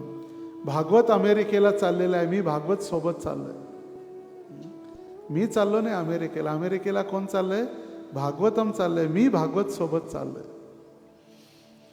त्यानंतर दुसरी गंगा जी आहे ती गंगा आहे भगवंतांच्या चरणापासून उत्पन्न झालेली गंगा, जी आपण पाहतो हरिद्वार, ऋषिकेश, नवद्वीप, मायापूर धाम. ती भगवंतांच्या चरणापासून वामनदेव त्रिविक्रम ज्यावेळी त्यांचा अंगठा, त्यांच्या चरणांचा अंगठा ज्यावेळी लागला, ती विरजा या पृथ्वीवरती प्रकट झाली गंगाच्या रूपामध्ये. आणि भागीरथी महाराजांनी तिनं आमंत्रित केलं. आणि त्या गंगेमध्ये स्नान करण्यासाठी आपल्याला गंगेजवळ जावं लागतं. पण भागवत रूपी गंगा इतकी दयाळू आहे की ती स्वतः आपल्या जवळ येते. पाणी रूपी गंगा जी आहे, जलरूपी गंगा, ती गंगा भगवंतांच्या चरणापासून प्रकट झाली. आणि भागवत रूपी गंगा भगवंतांच्या मुखातून प्रकट झाली. चरणापेक्षा मुख अधिक श्रेष्ठ. असं भगवंतांचं प्रत्येक अंग महत्वाचं आहे, अंग प्रत्यंग. पण वाणीतून भगवंतांच्या ही प्रकट झालेली आहे भागवत रूपी गंगा. निम्न गानाम यथा गंगा देवानामच्युतो यथा वैष्णवानां यथा शंभो पुराणानामिदं तथा. निम्नगा, सर्व नद्यांमध्ये श्रेष्ठ असलेली गंगा. देवानाम अच्युतो यथा, देवतांमध्ये सर्व अच्युत भगवंत सर्वश्रेष्ठ आहेत. वैष्णवानाम यथा शंभो, वैष्णवांमध्ये शंभू शिवजी सर्वात श्रेष्ठ वैष्णव आहेत. आणि सर्व पुराणामध्ये हे भागवत पुराण सर्वश्रेष्ठ आहे. तर हे आहे भागवतम. कोणताही सर्वसाधारण असा ग्रंथ नाही आहे. भागवत ग्रंथ भगवंतांचं साक्षात वाङ्मय मूर्ती स्वरूप आहे. भागवतमचे प्रथम 2 स्कंद भगवंतांचे चरण, नंतरचा 3रा आणि 4था भगवंतांच्या जांघा, 5वा पोट, 6वा वक्ष, पाचवा पोट, 6वं आणि 7वा वक्षस्थल, 8वा भगवंतांच्या बाहू, 9वा गळा आणि 10वा भगवंतांचं मुखारविंद, 11वा स्कंद भगवंतांचं कपाळ आणि 12वा स्कंद भगवंतांचे सुंदर असे केश. साक्षात भगवंत आहेत. आणि त्या भगवंतांचं भागवत रूपी श्रवण करणं म्हणजे भगवंतांचं रूप कानाद्वारे हृदयापर्यंत पोहोचवणं. कर्णरंध्रेन त्या कानातून हृदयापर्यंत भगवंतांना घेऊन जाणं. इस कान, एका कानानं ऐकून एका कानानं सोडून द्यायचं नाही. इस कान, एका कानातून दुसऱ्या कानात बाहेर. इस कौन आहे, इस कौन, इस कान नाही आहे. तर कॉन्शियसनेस म्हणजे भावना त्या भगवंतांना कानातून हृदयापर्यंत पोचवणं हे सगळ्यात मोठं कार्य आहे. तर भागवत श्रवण करते वेळी 4 महत्त्वपूर्ण नियम आहेत. ध्यानपूर्वक ऐका. 4 महत्त्वपूर्ण नियम भागवत कथा श्रवण करते वेळी. नंबर 1, भगवत भक्तांच्या संघामध्ये येऊन ऐकणं आवश्यक आहे. भागवत शुनिया भागवतेर स्थाने. जसं शास्त्रामध्ये वर्णन आहे, दूध दिसायला सुंदर आहे, पांढरं शुभ्र आहे, चांगलं आहे दूध. दुधाला म्हटलेलं आहे अमृत. पूर्ण अन्न म्हटलेलं आहे दुधाला, पूर्ण अन्न. कारण एखादा व्यक्ती जर दूध घेत असेल तर बाकीचे जे वेगवेगळे धान्य, वेगवेगळे भोजनचे सान्निध्य, त्याच्यामधून जे मिळणारे जीवनसत्व दुधामध्ये प्राप्त होतात. पूर्ण अन्न गाईच्या दुधामध्ये. तर हे दूध इतकं पवित्र आहे, स्वादिष्ट आहे, पौष्टिक आहे. पण त्या दुधाला जर सापाने स्पर्श केलेला असेल तर ते दूध दिसायला तसंच दिसतं, पण विषामध्ये परिवर्तित झालेलं आहे. त्याच पद्धतीनं भागवत रूपी ग्रंथ जो आहे, हे भागवत रूपी ग्रंथ भगवंतांच्या भक्तांच्या सानिध्यात जर नाही ऐकलं, जे प्रोफेशनल तथाकथित रिसायटर्स आहेत, भागवत कथाकार, ज्यांनी उदरनिर्वाहासाठी, पैसे कमवण्यासाठी भागवत विकलेलं आहे, त्यांच्याकडून ऐकायला चांगलं वाटेल, मनोरंजन होईल, चहा भेटेल, मध्ये मध्ये समोसे भेटतील खायला, आणि आनंदाने व्यवस्था असेल सगळी, मनोरंजन होईल, पण आत्मरंजन होणार नाही.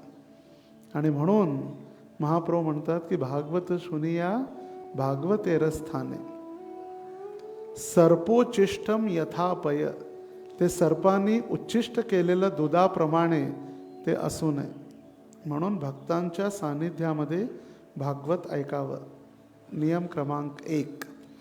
दुसरा नियम, ज्यावेळी आपण भागवत ऐकतो, विनम्रतेचा भाव असणं अगदी महत्त्वाचं आहे. नम्रता. आपण किती मोठे धनवान, बलवान, शक्तिमान, ऐश्वर्यवान किती जर आपल्याजवळ असेल, विष्णुपुराणात शक्तिमान म्हटल्यावर शक्तिमान आठवला, बरोबर? सिरियलमधला शक्तिमान. मन बघा कुठं पोचतं. आणि भगवंतांच्या कृपेने फेस रिडिंग लगेच त्यांना पाहिल्यानंतर काळात ते शक्तिमानपर्यंत पोचलेले होते. त्यांना आठवला शक्तिमान. तिथला तो शक्तिमान. आपल्या शरीराची शक्तीचा विषय चालला. शारीरिक शक्ती. शारीरिक शक्ती असो, आपलं धन असो, आपलं सौंदर्य असो, आपलं बल असो, किंवा आपला उच्च कोटीतील जन्म असो, ज्यावेळी आपण भागवत कथा ऐकण्यासाठी बसतो त्यावेळी आपण एक विद्यार्थी आहोत. एखादा जर कप किंवा हा ग्लास आहे, हा ग्लास पूर्ण पाण्याने भरलेला आहे. आता जरा भरलेला आहे, त्याच्यामध्ये जर आपण काही टाकायचं पाणी किंवा दूध तर ते बसणार नाही, कारण का भरलेलं आहे. पात्र भरलेलं असल्यामुळे आपण त्यामध्ये काही टाकू शकत नाही. त्याच पद्धतीनं मला सर्व माहीत आहे ही जर भावना असेल तर ते हृदयरूपी पात्र ते कधी स्वीकारणार नाही. हे काय मला पण माहिती आहे. तर दरवेळीच कथा होते. आम्ही किती 100 कथा ऐकल्या. 100 कथा अटेंड केल्या, मी भरपूर कथा ऐकल्या, चांगली गोष्ट आहे. पण प्रत्येक वेळी भगवंतांची कथा नित्य नवायमान आहे, नित्य नव. दरवेळी कितीही आपण वाचलं, किती ऐकलं, नवीन नवीन अनुभव, नवीन साक्षात्कार, नवीन आनंद त्यामधून आपण प्राप्त करू शकतो. आणि म्हणून भगवंतांचं नाव आहे आनंदवर्धन, प्रेम निकेतन, जे प्रत्येक वेळी प्रत्येक जीवांचा आनंद द्विगुणित वर्धन करत आहेत, वर्धित करत आहेत. म्हणून त्यांचं नाव आहे आनंदवर्धन. आनंदवर्धन प्रेम निकेतन, पुलशर योजक कामा, पूतना घातन कैटभ शातन, जय दशरथी रामा. कृष्ण बलराम मंदिरात दररोज आरती होते, मंगल आरती भगवंतांच्या नावाने. विभावरी शेष आलोक प्रवेश. हे कृष्ण बलराम, विभावरी रात्र संपलेली आहे, आलोक सूर्याने प्रवेश केलेला आहे. निद्रा छाडी उठ जीव, हे जीवांनो उठा, झोपेतून उठा, आता उठा. तर हा आहे दुसरा नियम, नम्रतेनं कथेमध्ये श्रवण करण्यासाठी एका विद्यार्थी रूपामध्ये बसणं. जर विद्यार्थ्यांनी विचार केला की मला सगळं माहीत आहे, तर मग शिक्षकांनी शिकवल्यामध्ये लक्षच नसणार त्याचं. नंबर 3, आपल्या मनामध्ये येणाऱ्या जे विकार आहेत त्याच्यावरती नियंत्रण ठेवणं. सगळ्यात मोठी त्याच्यातले विकार आहे झोप. नंबर 1, झोप, आपल्या मनाची चंचलता, आणि त्या चंचलतेचा सगळ्यात मोठं साधन मोबाईल. त्यामुळे चांगलं आहे, घरी जेव्हा कथेला येणार मोबाईल 2 तास घरीच ठेवून या, काही फरक पडणार नाही, काही विचार नाही, काही फरक पडणार नाही. 1-1.5-2 तास मोबाईल जर आपण नाही वापरलं, काही फरक पडणार नाही. पण ही जर वेळ निघून गेली तर अशी पुन्हा संधी आपल्या जीवनात नाही. इतक्या सर्व भक्तांच्या सानिध्यात साक्षात विठ्ठल रुक्मिणीच्या चरणी भागवत गंगा आपल्याला प्राप्त झालेली आहे. ती संधी भागवत ऐकायसाठी लोक कुठं कुठं जातात, अयोध्या, रामेश्वर, काशी, पूर्वी सोलापूरमधून सुद्धा भक्त जायचे. दरवर्षी हरिद्वार, परमपूज्य राधा गोविंद महाराजांची कथा ऐकण्यासाठी हरिद्वारमध्ये कथा व्हायची, भरपूर भक्त जायचे सुरुवातीला. पण आता महाराजांचं स्वास्थ्य ठीक नसल्यामुळे त्या कथा आयोजित होत नाहीत. पण ज्यांनी ऐकलं त्यांचं सौभाग्य होतं. पण तितका आता वेळ तिकीट काढून जाणं, त्यामुळे इथं आपल्या घर बसल्या आपल्या दारी कथा आली भगवंतांच्या कृपेनं, तरी आपण दारातून बाहेर येत नाही. मग आपलं दुर्भाग्य, आपल्याला घर सुटत नाही. तीच तर माया आहे. माया कुणी दूर राहत नाही, ती सगळीकडे आहे. तीच माया आहे. माया म्हणजे कोणी मुंबईला किंवा दिल्लीला, अमेरिकेत राहणारी माया नाही आहे. जी कृष्णापासून दूर घेऊन जाणारे विचार आहे तीच माया आहे. आत्मेंद्रिय प्रीतिवांछा तारबली काम, कृष्णेंद्रिय प्रीतिवांछा धरे प्रेम नाम. जेव्हा आपण कृष्णाच्या इंद्रियांना संतुष्ट करण्याचा प्रयत्न करतो त्याचं नाव आहे प्रेम, आणि आपण आपल्या इंद्रियांना संतुष्ट करतो त्याला म्हटलेलं आहे काम. निकट असते माया तारे झापटिया धरे, कृष्ण भोलिया जीव भोग वांछा कोरे. ज्यावेळी आपण कृष्णाला विसरलो आणि भोग करण्याची इच्छा केली, निकट असते, जी निकट माया त्याला झापटिया धरे, लगेच आलिंगन करते. त्या क्षणी, दूर नाही आहे, तिथंच आहे ती, निकट असते, निकटच आपली माया थांबलेली आहे. ज्यावेळी आपण विसरलो, जसं एकांतामध्ये आता कोण मला बघत नाही, चला आता हे जे फळ आहे किंवा हे स्वीट मी लपून ठेवलेलं आहे ते मी खातो म्हणजे ती माया झाली तिथंच. कधी कधी वाटते मंदिरामध्ये किंवा मंदिराच्या प्रांगणामध्ये आपण जर अधर्म केलं तरी काय होत नाही. नाही, अधर्म हा अधर्मच आहे, तो कुठेही जरी केला तरी अधर्म आहे. हा तिसरा नियम, मनाची चंचलता किंवा मनाचे जे विकार आहेत त्याला नियंत्रण करणं. आणि चौथा, ध्यानपूर्वक चित्त ठेवून कथा ऐकणं. जे भटकणारं मन तर आपण थांबवलं, पण चित्त स्थिर ठेवणं आवश्यक आहे. तर ध्यानपूर्वक कथा ऐकण्यामुळे आपल्याला सर्वांना लाभ होईल. भगवंत आपल्या हृदयामध्ये प्रवेश करतील. आणि जसं धुंदुकारीचा उद्धार झाला 7 दिवस कथा ऐकल्यानंतर, धुंदुकारीला घेऊन जाण्यासाठी नंद आणि सुनंद भगवंतांचं विमान घेऊन आले वैकुंठातून. 7 सत्र कथा झाल्यानंतर एकादशी दिवशी जर क्वचित वैकुंठातून विमान जर घरकुलमध्ये आलं आणि चला म्हटलं तर होऊ शकते. विश्वास पाहिजे. काहीही होऊ शकते जगामध्ये. जगामध्ये काहीही होऊ शकतं. भगवंतांच्या इच्छे व्यतिरिक्त काहीच नाही होत. भगवंतांची इच्छा असेल होऊ शकतं. पण त्यांनी प्रश्न विचारला गोकर्णाने, नंद आणि सुनंदानं. कथा तर सर्वांनी श्रवण केली, मग कथेमध्ये जी फलश्रुती आहे त्या फलश्रुतीमध्ये इतका वेगळी वेगळी का? फक्त तुम्ही धुंदुकारीलाच घेऊन जाताय, बाकीच्यांनी पण कथा ऐकली, त्यांना का घेऊन जात नाही? त्यामुळे कथा त्यांनी ऐकली आणि कथा ऐकली, मंदिरच्या बाहेर गेले, कपडे झटकले, कथा विसरली, गेले बाहेर. ए रे माझ्या मागल्या. गरुडजींना प्रणाम केलं. गरुडजींना म्हटली, भगवंता तुमची कथा इथं ठेवा, मी चाललो माझ्या माझ्या कामाला. बस. कथा मंदिराच्या बाहेर नाही. तर अशी कथा नाही. आपण जी कथा ऐकली सकाळी 8 ते 9:30, त्याचं चिंतन संध्याकाळी 6 पर्यंत त्या कथेचं. आणि जी संध्याकाळी 6 ते 8:30 कथा ऐकणार आहे त्याचं चिंतन रात्री 8:30 पासून सकाळी 8 पर्यंत.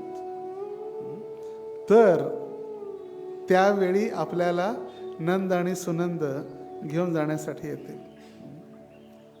वैकुंठ, जिथं कोणतंही कुंठ किंवा कष्ट किंवा दुःख नाही.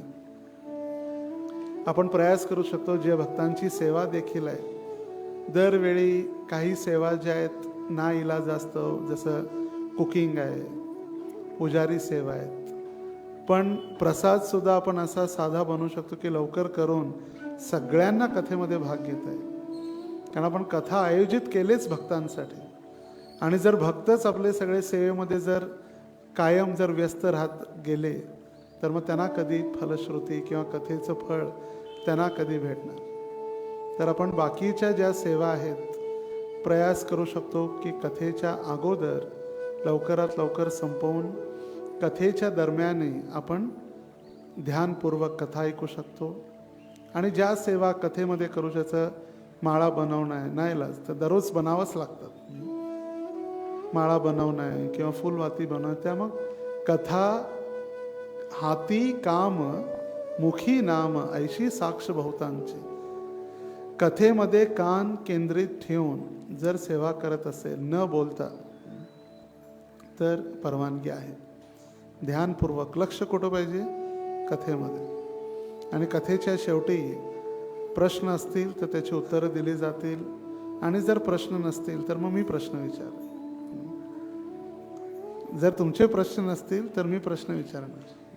प्रत्येक कथेनंतर प्रत्येकाला एक एक प्रश्न विचारला जाईल. त्यामुळे कळेल की बाबा ऐकतायत की मन इथं आहे की फक्त शरीर इथं आहे. आणि जर शरीर इथं असेल आणि जर मन नसेल तर मग प्रश्नाची उत्तरं येणार नाही. त्यामुळे साधू सावधान. नंतर म्हणू नका प्रभूजी तुम्ही सांगितले नाही अगोदर, नाही तर आम्ही पहिलाच ध्यानपूर्वक ऐकले असतील. म्हणून पहिल्याच दिवशी सांगितलं जर तुमचे प्रश्न नसतील तर प्रश्न विचारले जातील. पराशर ऋषी भागवत शब्दाचा अर्थ सांगते वेळी ते व्याख्या करतात. भ म्हणजे भक्ती, ग म्हणजे ज्ञान, व म्हणजे वैराग्य आणि त म्हणजे तत्व, बोध किंवा तारक. हे भागवत आहे जे आपल्याला भक्ती, ज्ञान, वैराग्य आणि भगवंतांविषयी तत्व देणारं भागवत. जसं भगवंतांची त्यांनी व्याख्या केली. भगवंत म्हणजे काय? षड ऐश्वर्यपूर्ण, ऐश्वर्य धर्म श्री यश ज्ञान वैराग्य अशी षड ऐश्वर्यपूर्ण म्हणजे भगवंत. आणि भागवत म्हणजे काय? भक्ती, ज्ञान, वैराग्य आणि तत्वबोध, तारक, आपल्याला तारणारं भागवत. तर हे भागवत, भगवंत आणि भगवान. भगवान म्हणजे भक्ती, ग म्हणजे ज्ञान, वा म्हणजे वास, न म्हणजे नित्य. जिथं भक्तीचा, ज्ञानाचा नित्य निवास आहे ते म्हणजे भगवान. तर भगवंत, भागवत आणि भगवान या तिन्हीमध्ये ज्ञान आहे. आणि हे ज्ञान म्हणजे भागवत रूपी ज्ञान आहे. आपलं शालेय ज्ञान नाही आहे, शाळेचं ज्ञान की 1ली 10वी BEd, MBBEd, इंजिनिअरिंग. शाळेत गेलं नाही गेलं तरी लोक कमवतातच. लोक पैसे कमवू लागले. ते बघा, जगातले जे सगळ्यात श्रीमंत आहेत ते लोकसुद्धा कमी शिकलेले. सचिन तेंडुलकरची 10वीच झाले. फेसबुकचे मार्क झुकरबर्ग ते सुद्धा कमी शिकलेलेच आहेत. सगळे हे जितकेही मोठमोठे लोक आहेत, त्यामुळे ते शालेय शिक्षण आपल्याला फक्त काही वाचण्यासाठी किंवा अध्ययनासाठी मदत करतं. पण हे भागवत रूपी ज्ञान आहे ते जीवनाच्या शेवटच्या परीक्षेसाठी. त्यामुळे भौतिक जगातलं ज्ञान आणि आध्यात्मिक जगाचं ज्ञान याची तुलना कुठेही करू शकत आपण नाही, कुठंच करू शकत नाही. तुकाराम महाराज कधी शाळेत गेले नाही. शाळेत गेले नाही, पण ते वैकुंठाच्या विमानात बसून सदेह वैकुंठात गेले. सदेह. आम्ही जातो आमच्या गावा, आमचा राम राम घ्यावा. सदेह. त्यांचा देह कोणी इथं स्मशानामध्ये त्यांना समाधी दिली नाही किंवा कोणी अंतिम संस्कार कोणी जाळलं नाही. सदेह वैकुंठात त्यांनी प्रवेश केला. तर या 7 सत्र भागवत कथेचा हा पहिला सत्र होता. भागवत महात्म्य किंवा भागवताची व्याख्या आपण ऐकली. मी काल रात्रीपर्यंत मला माहीत नव्हतं मी काय बोलणार आहे, विचार करत होतो. पण भगवंत आणि वैष्णवांच्या गुरूंच्या आशीर्वादानं विचार होता की पहिला कथा काय करावी. हाच रात्रीपर्यंत बरोबर 9:30 पर्यंत विचारात येईल तुम्ही काय कथा करणार आहे. कथा तर आहे आणि बोलायचं आहे 7 सत्र. मग भागवत कथा 7 दिवस तर आताच झाले पूर्ण भागवत. भीष्म पंचकमध्ये भीष्म स्तुती झाली. तर काही भक्तांनी मला सुझाव दिला, प्रभूजी प्रल्हाद स्तुती करा. मग विचार केला प्रल्हाद स्तुती करण्यासाठी प्रल्हाद उक्त स्तुती. ज्यावेळी भगवंत नरसिंहदेव प्रकट झाले आणि त्या भगवंतांचा इतका क्रोध होता, इतके क्रूर, इतके क्रोधित होते भगवंत की त्यांच्या समोर कुणीच जायसाठी तयार नव्हतं. कुणीच जायला तयार नव्हतं. ब्रह्मा, शिवजी, इंद्र, वरुण, चंद्र सगळे देवी देवता घाबरून लांब थांबलेले होते. ब्रह्माजी म्हणाले लक्ष्मीला, लक्ष्मी माता आपण थोडं शांत करा.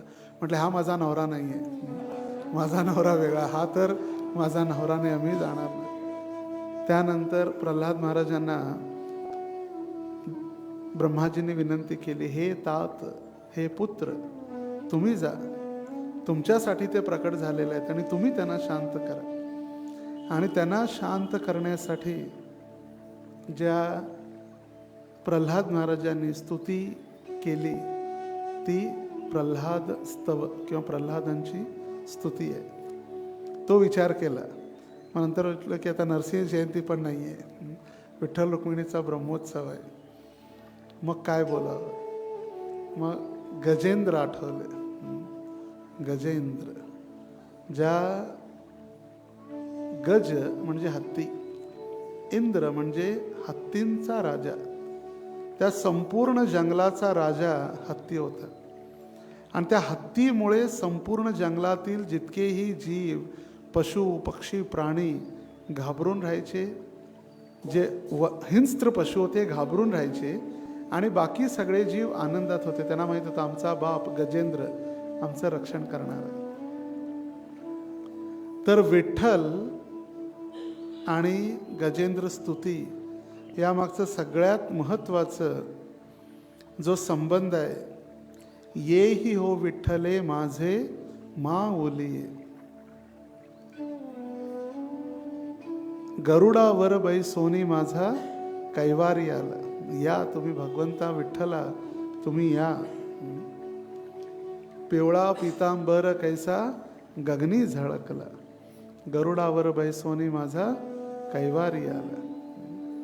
पिवळा पितांबर. महायोग पीठे तटे भीमरथ्यां वरं पुंडरीकाय दातुं मुनीन्द्रे समागत्य तिष्ठन्तमानन्दकन्दं परब्रह्मलिंगं भजे पांडुरंगम. आणि तेच पांडुरंग आहेत, तेच द्वारकाधीश आहेत. आपण येत्या कथेमध्ये आपण ह्या लीलेवरती आधारित भजन सुद्धा म्हणणार आहोत, सूरदासाने लिहिलेलं. आणि ते लिहितात की पिवळं पितांबर धारण करून त्या गजेंद्रचा उद्धार करण्यासाठी भगवंत कशा पद्धतीनं आले. तर तेच विठ्ठल, तेच द्वारकाधीश एका हत्तीची प्रार्थना ऐकून जर ते स्वतः येऊ शकतील तर आपण तर मनुष्य आहे. आपली प्रार्थना ऐकून येतील की नाही? येतील की नाही? का डाऊट आहे? डाऊट आहे थोडा. रोजी माझ्या तर प्रार्थनेने येणार नाहीत, ही गॅरंटी आहे. निश्चित येतील. जर सर्वांनी मिळून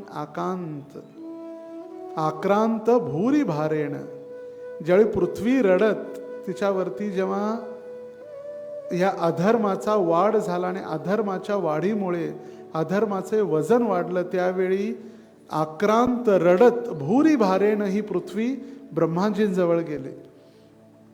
आणि ब्रह्माजींच्या अध्यक्षतेखाली ब्रह्माजींना प्रमुख बनवून ती पृथ्वी, गाय स्वरूप पृथ्वी सर्व देवी देवतांसोबत क्षीरसागराच्या काठी पोचली. आणि क्षीरसागराच्या काठी, क्षीर म्हणजे जशी रबडी किंवा कंडेन्स मिल्क ज्याला म्हणतो, त्याला म्हटलेलं आहे क्षीर. खीर नाही, क्षीर, कंडेन्स मिल्क जसं म्हणतात क्षीर. त्या क्षीरसागराच्या समुद्रावरती पोचले. आणि ब्रह्माजी आणि सर्व देवतांनी मिळून त्या ठिकाणी पुरुष सूक्त नामक प्रार्थना केली. ओम सहस्रशीर्षा पुरुषः सहस्राक्षा सहस्रपात सभूमिं विश्वतो वृत्वा अत्यतिष्ठः दशांगुलम. सहस्त्र पुरुष, सहस्त्र शीर्ष, सहस्त्र पुरुष, त्यांचे सहस्त्र शीर्ष, हजारो त्यांचे मुख आहेत, हजारो बाहू, सहस्त्र बाहू. अशा भगवंतांची स्तुती केल्यानंतर भगवंत म्हणाले, हे ब्रह्मा, तुम्ही काही चिंता करू नका. तेने ब्रह्महृदय आदि कवये मुह्यंती यत् सूरयः. ब्रह्माजींच्या हृदयामध्ये भगवंतांनी ज्ञान दिलं आणि ब्रह्माजींना सांगितलं, तुम्ही काही चिंता करू नका, मी लवकरच यदू कुळामध्ये अवतरित होईन आणि तुम्ही सर्वजण यदू आणि वृष्णी वंशामध्ये अवतरित व्हा माझ्या लीलेमध्ये भाग घेण्यासाठी.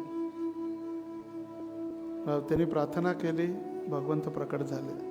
इथं गजेंद्रने प्रार्थना केली, भगवंत प्रकट झाले. प्रल्हादाने प्रार्थना केली. त्याने विचारलं हिरण्यकश्यपूने, सांग तुझे भगवंत या खांब्यामध्ये आहेत का? म्हटलं हां, ते तर सर्वत्र आहेत, अणू रेणू कणाकणामध्ये आहेत. विठ्ठल विश्वामध्ये ठसून लपलेले आहेत.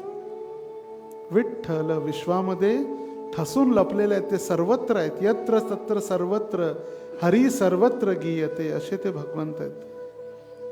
आणि तोपर्यंत त्या भगवंत खांब्यामध्ये नव्हते, पण जेव्हा प्रल्हादाने सांगितलं की ते खांब्यामध्ये आहेत, त्या क्षणी भगवंतांना तिथं प्रकट व्हावं लागलं. स्तंभे सभायाम न मृगम न मानुषम. स्तंभे सभायाम, त्या सभेच्या स्तंभामध्ये न मृगम न मानुषम, अशा भगवंतांना असं विक्राळ स्वरूप कुणीच असं पाहिलं नव्हतं आणि ब्रह्मांच्या सृष्टीमध्ये तर नव्हतंच. 84 लाख योनीमध्ये असं स्वरूप नाही आहे. त्यामुळे ब्रह्माजी सुद्धा भयभीत झाले. म्हटले कोण प्रकट झालं? ब्रह्माजी सुद्धा विचलित होते काही क्षणासाठी, आहेत तरी कोण?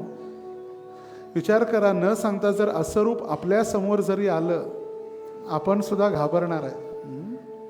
आपण सुद्धा घाबरणार आहे. कधीही आपण आपल्या कल्पनेच्या पलीकडे हे रूप भगवंतांनी धारण केलं. स्तंभे सभायाम न मृगम न मानुषम.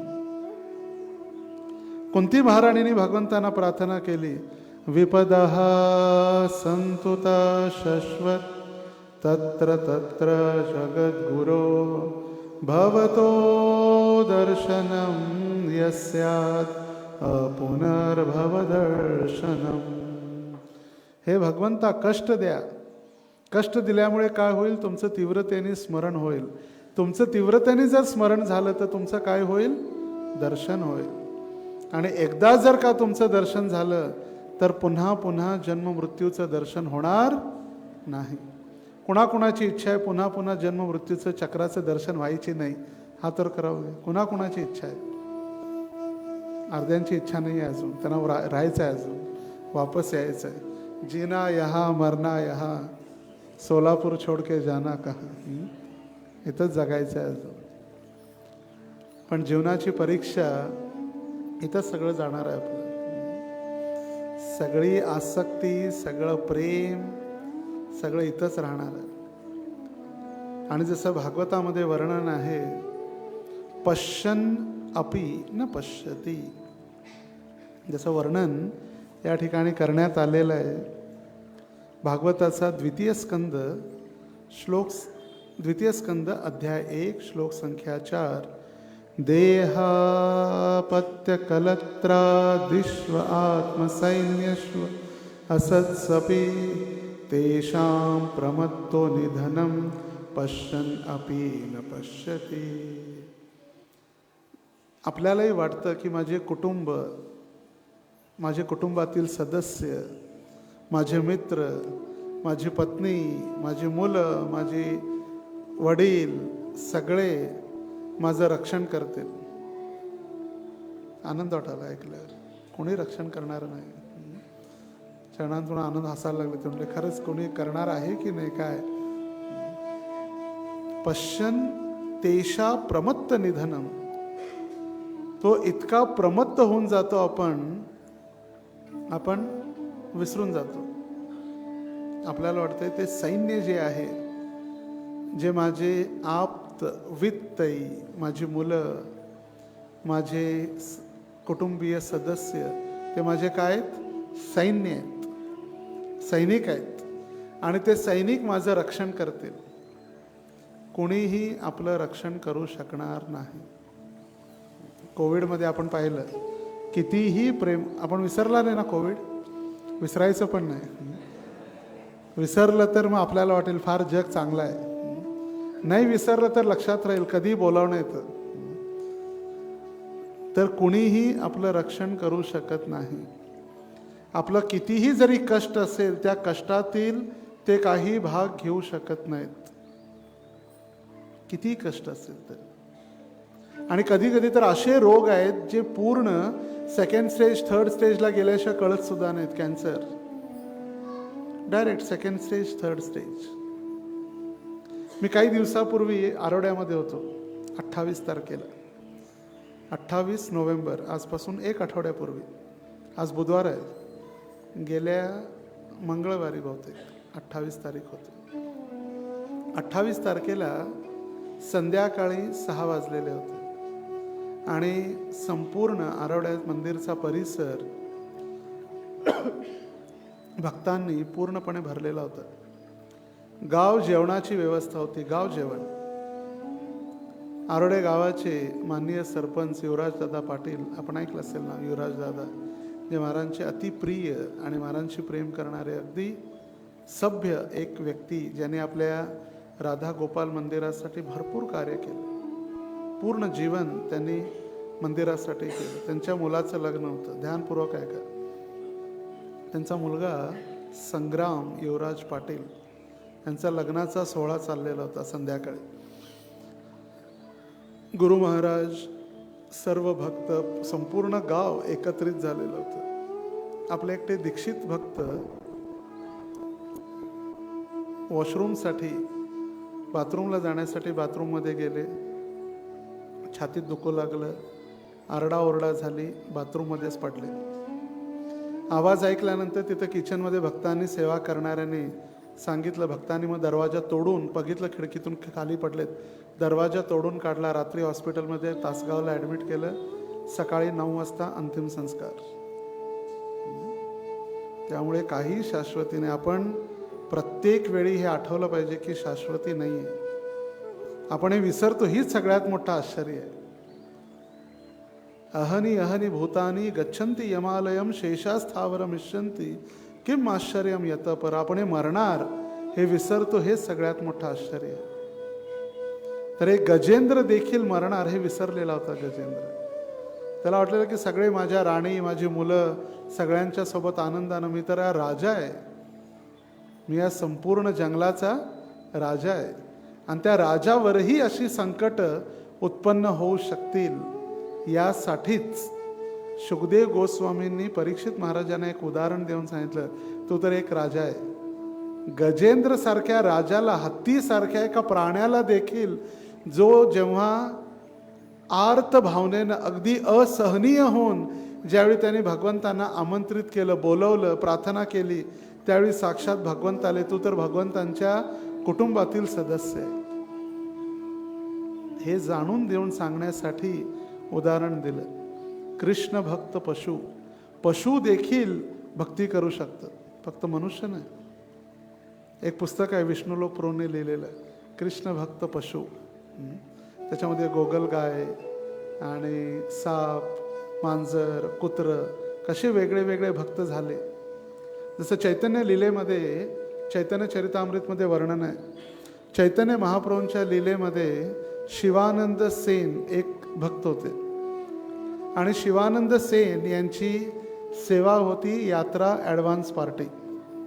यात्रा घेऊन जायचे ते, जसं आपले हाडाई पंडित यात्रा घेऊन जातात, तशी त्यांची शाश्वत सेवा होती, यात्रा घेऊन जाणे. आणि यात्रा घेऊन जातेवेळी एकदा त्यांच्यासोबत एक कुत्रं असायचं आणि त्या कुत्र्याला बोटीतून नदी पार करण्यासाठी त्या नौकावाल्यांनी म्हटलं, आम्ही कुत्र्यांना घेत नाही. त्यांना फार दुःख वाटलं. कुत्र्याला मागे सोडून महाप्रभूंकडे जायचं आणि कुत्रा आता इथंच राहणार, नौकेमध्ये याला परवानगी नाही. आणि ते फार दुःखी होते. तरी पण आता नाईला सोडावं लागलं आणि ते आले. आणि येऊन जगन्नाथपुरीला पोचतात. त्यावेळी पाहिलं की स्वतः चैतन्य महाप्रभू आपलं उच्छिष्ट महाप्रसाद त्या कुत्र्याला देत होते. असंच एकदा एक मांजर प्रभुपाद प्रवचन देत होते आणि प्रभुपादांना ते डिस्टर्ब करायचं. प्रत्येक वेळी प्रभुपादांच्या चरणापाशी यायचं. भक्त त्याला हाकलून घालायचे. प्रभुपादांना लेट इट कम, त्याला येऊ दे. आणि प्रभुपादांनी त्याच्यावर चरण ठेवल्यानंतर निघून गेलं. ते कधी दिसलं नाही. फक्त प्रभुपादांची चरण धुली घेण्यासाठी आलेलं होतं. आपल्या राधा दामोदरा मंदिरात कुत्रा आहे, गोपाल, त्याचं नाव ठेवलं भक्तांनी. ते भक्तांवर कधी त्रास देत नाही, पण भक्त रात्री झोपल्यानंतर पूर्ण राधा दामोदरांच्या प्रॉपर्टीचं रक्षण तेच करतं. त्याचं सिक्युरिटी गार्ड नाही आहे, पण ते सिक्युरिटी करतं.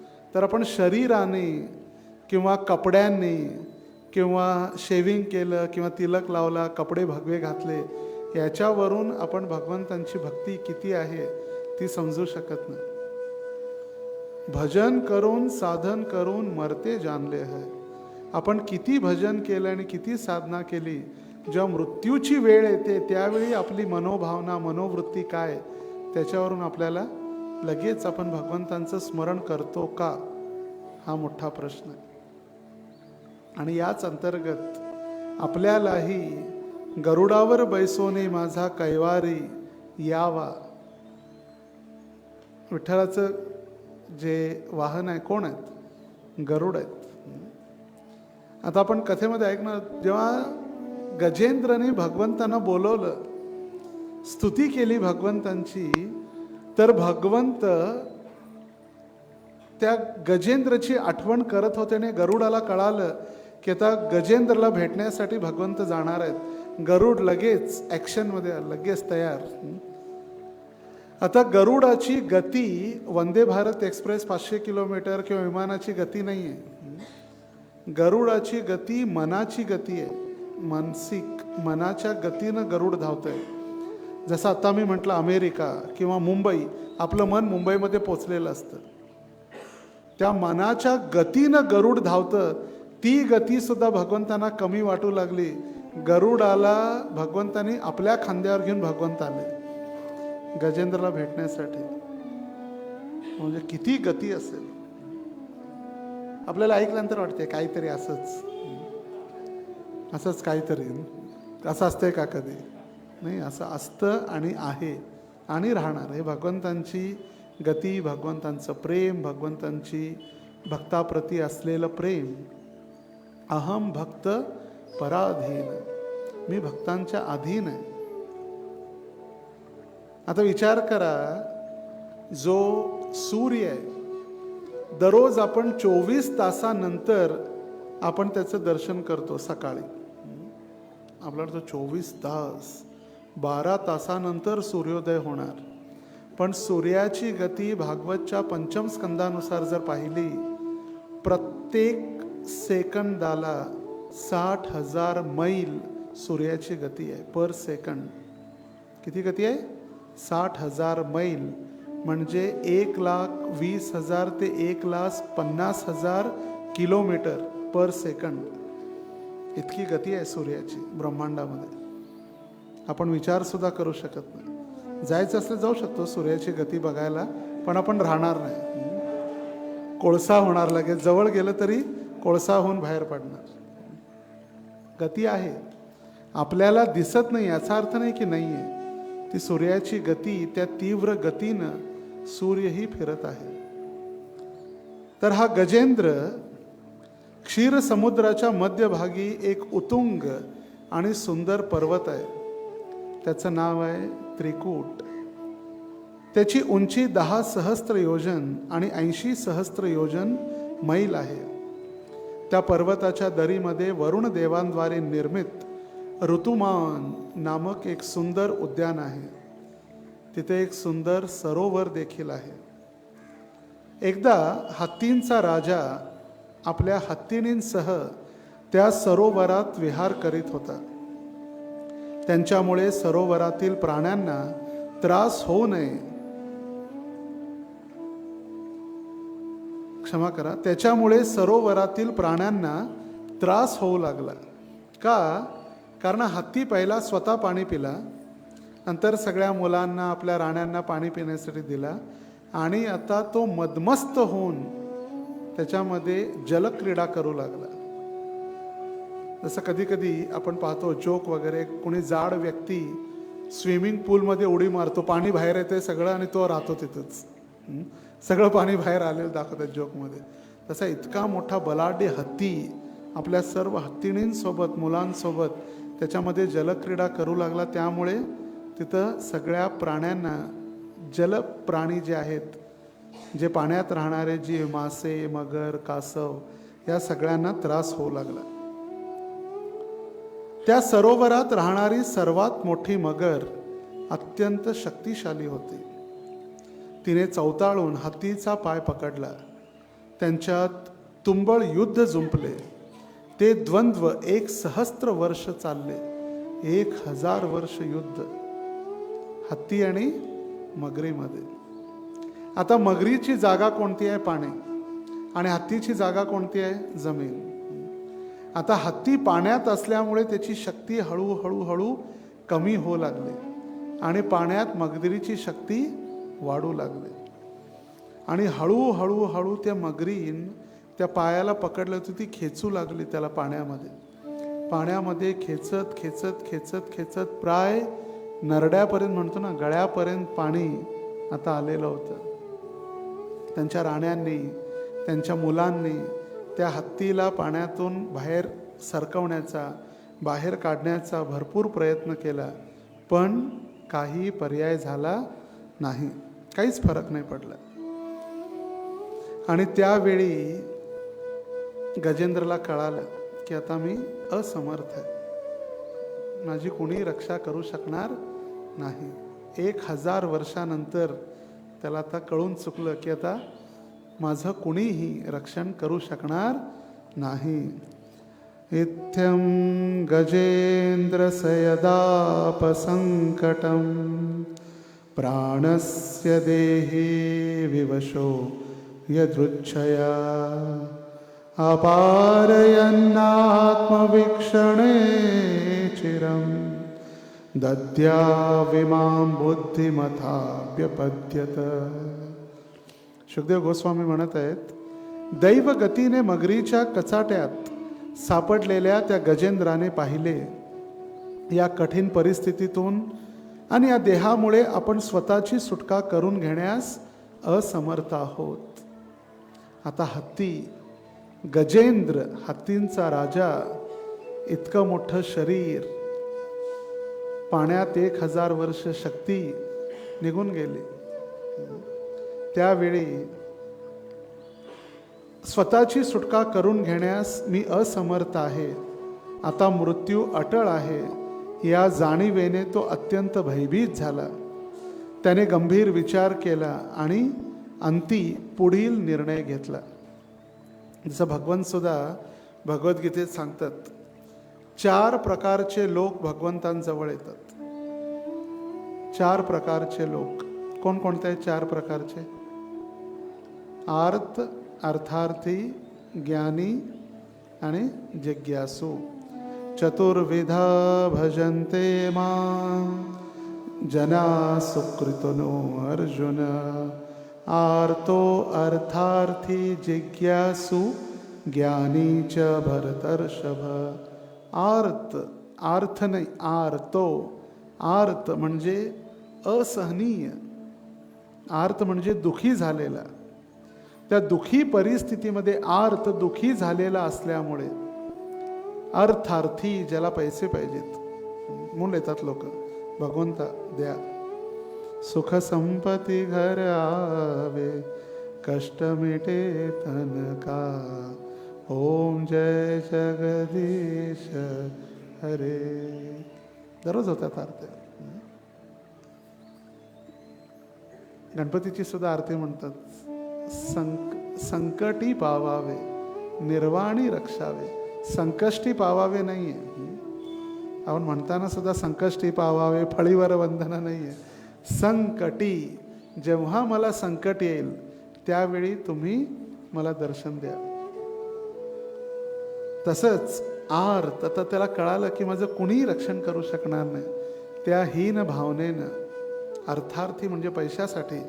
जिज्ञासू, ज्याला जिज्ञासा आहे भगवंत कोण आहेत, काय भक्ती, काय धर्म, काय तो व्यक्ती. आणि ज्ञानी, ज्याला कळालेला आहे वासुदेवम सर्वमिती स महात्मा सुदुर्लभ. त्याला कळालं की वासुदेव शिवाय या जगात काहीही सत्य नाही. सत्यम सत्यम त्रिवार पुनः सत्यम हरेर नामानु केवलम. त्याला कळालेलं आहे की हरिनाम आणि भगवंतच सत्य आहे, तो ज्ञानी आहे. हे 4 लोक भगवंतांजवळ येतात आणि त्यातील आर्त भावनेनं आता हा गजेंद्र भगवंतांची आराधना करण्यासाठी त्यांनी पुढील निर्णय घेतलेला आहे. न मामे मे ज्ञातय आतुरं गजा कुतः करिण्य प्रभवन्ति मोचितुं. ग्राहेण पाशेण विधातुरावृतो प्यहं च तां यापि परंपरायणम्. आता हत्तीला कळालं, माझे मित्र, माझे नातलग म्हणजे अन्य हत्ती या संकटातून माझे रक्षण करू शकले नाहीत, तर माझ्या पत्न्या काय करू शकतील? त्या काहीही करू शकणार नाहीत. जणू काय देवाच्या पाशानेच या मगरीच्या रूपाने माझ्यावर आक्रमण केलेले आहे. म्हणून मी सर्वांचे आश्रयस्थान असलेल्या पूर्ण पुरुषोत्तम भगवंतांना शरण जाणार आहे. तेच महान व्यक्तींचेही आश्रयस्थान आहेत. आज थोडी कथा जास्त झाली, कारण आज बुधवार आहे, सुट्टी आहे. भगवंत म्हणे 2 वेळा हसतात.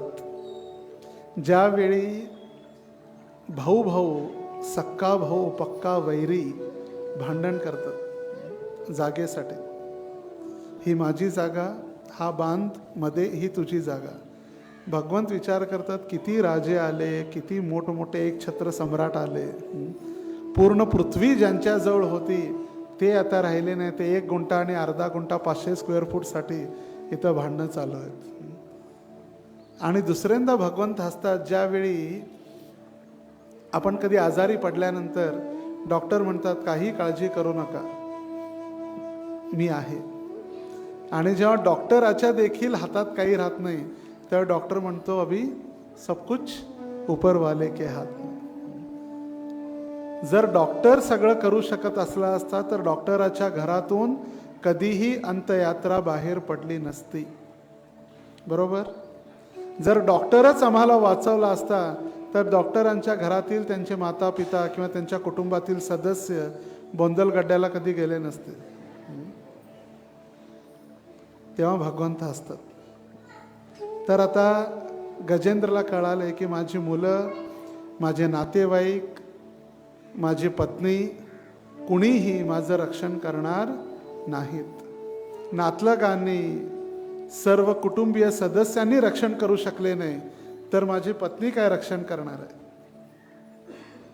आपल्याला सुद्धा वाटते की माझे रक्षण करतील. ही गजेंद्रची तर एक उपमा आहे.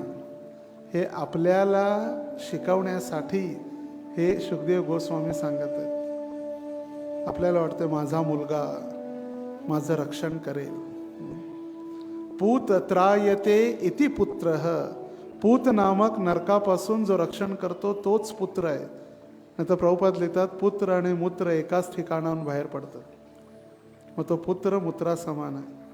पूत त्रायते इति पुत्र. म्हणून आपल्या आई वडिलांचं मृत्यूपासून रक्षण करणारा तो पुत्र आहे.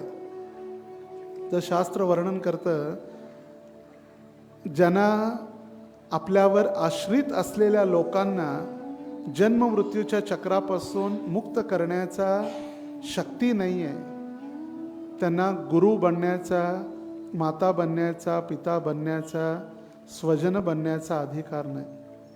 माता न सस्यात, न पिता न सस्यात, स्वजनो न सस्यात, न गुरोर न सस्यात. त्यांना गुरु बनण्याचा, माता पिता बनण्याचा काही अधिकार नाही, कारण ते आपल्यावर आश्रित असलेल्यांना जन्म मृत्यूच्या चक्रापासून जर सोडू शकत नसतील तर. आणि आता हत्तीला कळालं गजेंद्रला की कुणीही माझं रक्षण करू शकणार नाहीत. आणि म्हणून त्यांनी निर्णय घेतलेला आहे की पूर्ण पुरुषोत्तम भगवंतांची तो शरण ग्रहण करणार आहे.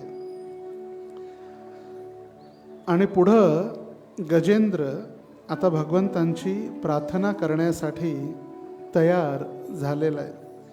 यकश्चनेशो बलिनोऽन्तकोरगा प्रचंड वेगात् विधावतो वृषं भीतं प्रपन्नं परिपाति यद्भयान् मृत्यो प्रधावत्यरणं तमीमहि. पूर्ण पुरुषोत्तम भगवंत कोण आहेत हे जरी कोणाला जाणत नसले तरी सुद्धा ते अत्यंत सामर्थ्यवान, प्रभावशाली आहेत. भगवंत चोहो बाजूंनी सुसाट वेगाने चालून येत असलेल्या मृत्यूरूपी बलिष्ठ महाभुजंगाच्या भीतीपोटी शरणागत आलेल्यांचे रक्षण करतात. कारण साक्षात मृत्यू देखील भगवंतांच्या भयाने दूर पळून जातो. सर्वांना शरणाश्रय प्रदान करणाऱ्या त्या सर्व शक्तिमान परमेश्वराला आता मी शरण जात आहे. गजेंद्रने आता ठरवलं भगवंतांची शक्ती काय मला माहीत नाही. जसं उदाहरण दिलं जातं, गोळी असते, टॅबलेट किंवा कॅप्सूल. त्या कॅप्सूलमध्ये काय काय टाकलेलं आहे, ऑक्सिजन, नायट्रोजन, हायड्रोजन, गंधक, आपल्याला काय माहीत नाही. पण डॉक्टर सांगतात जेवायच्या अगोदर एक, जेवल्यानंतर या 2 गोळ्या घ्या. आणि त्या डॉक्टरांवरती श्रद्धा ठेवून आपण गोळ्या घेतलो की आपला आजार कमी होतो. तसंच आपल्याला माहीत नाही भगवंतांची शक्ती काय, पण भगवंत आपल्या प्रार्थनेने नक्की जवळ येतील, माझं रक्षण करतील आणि हा भुजंग म्हणजे सापाप्रमाणे कालसर्पाप्रमाणे हा जो मृत्यू माझ्या जवळ आलेला आहे त्याच्यापासून माझं निश्चित रक्षण करतील. या विचारानं आता त्यांनी स्तुती गजेंद्र प्रारंभ करणार आहे. आणि ती स्तुती काय आहे हे जर ऐकायचं असेल तर संध्याकाळी ठीक 6 वाजता पुन्हा आपल्याला इथं यावं लागेल. ठीक 6 वाजता. आज बुधवार आहे, सुट्टी आहे, सर्वांना विनंती आहे ठीक 6 वाजता आपण या, ज्यामुळे आपल्या कथेला अधिक वेळ भेटेल. ग्रंथराज श्रीमद्भागवत महापुराण की जय. श्रील प्रभुपाद की जय. निताई गौर प्रेमानंदे. हरि हरि हरि बोल.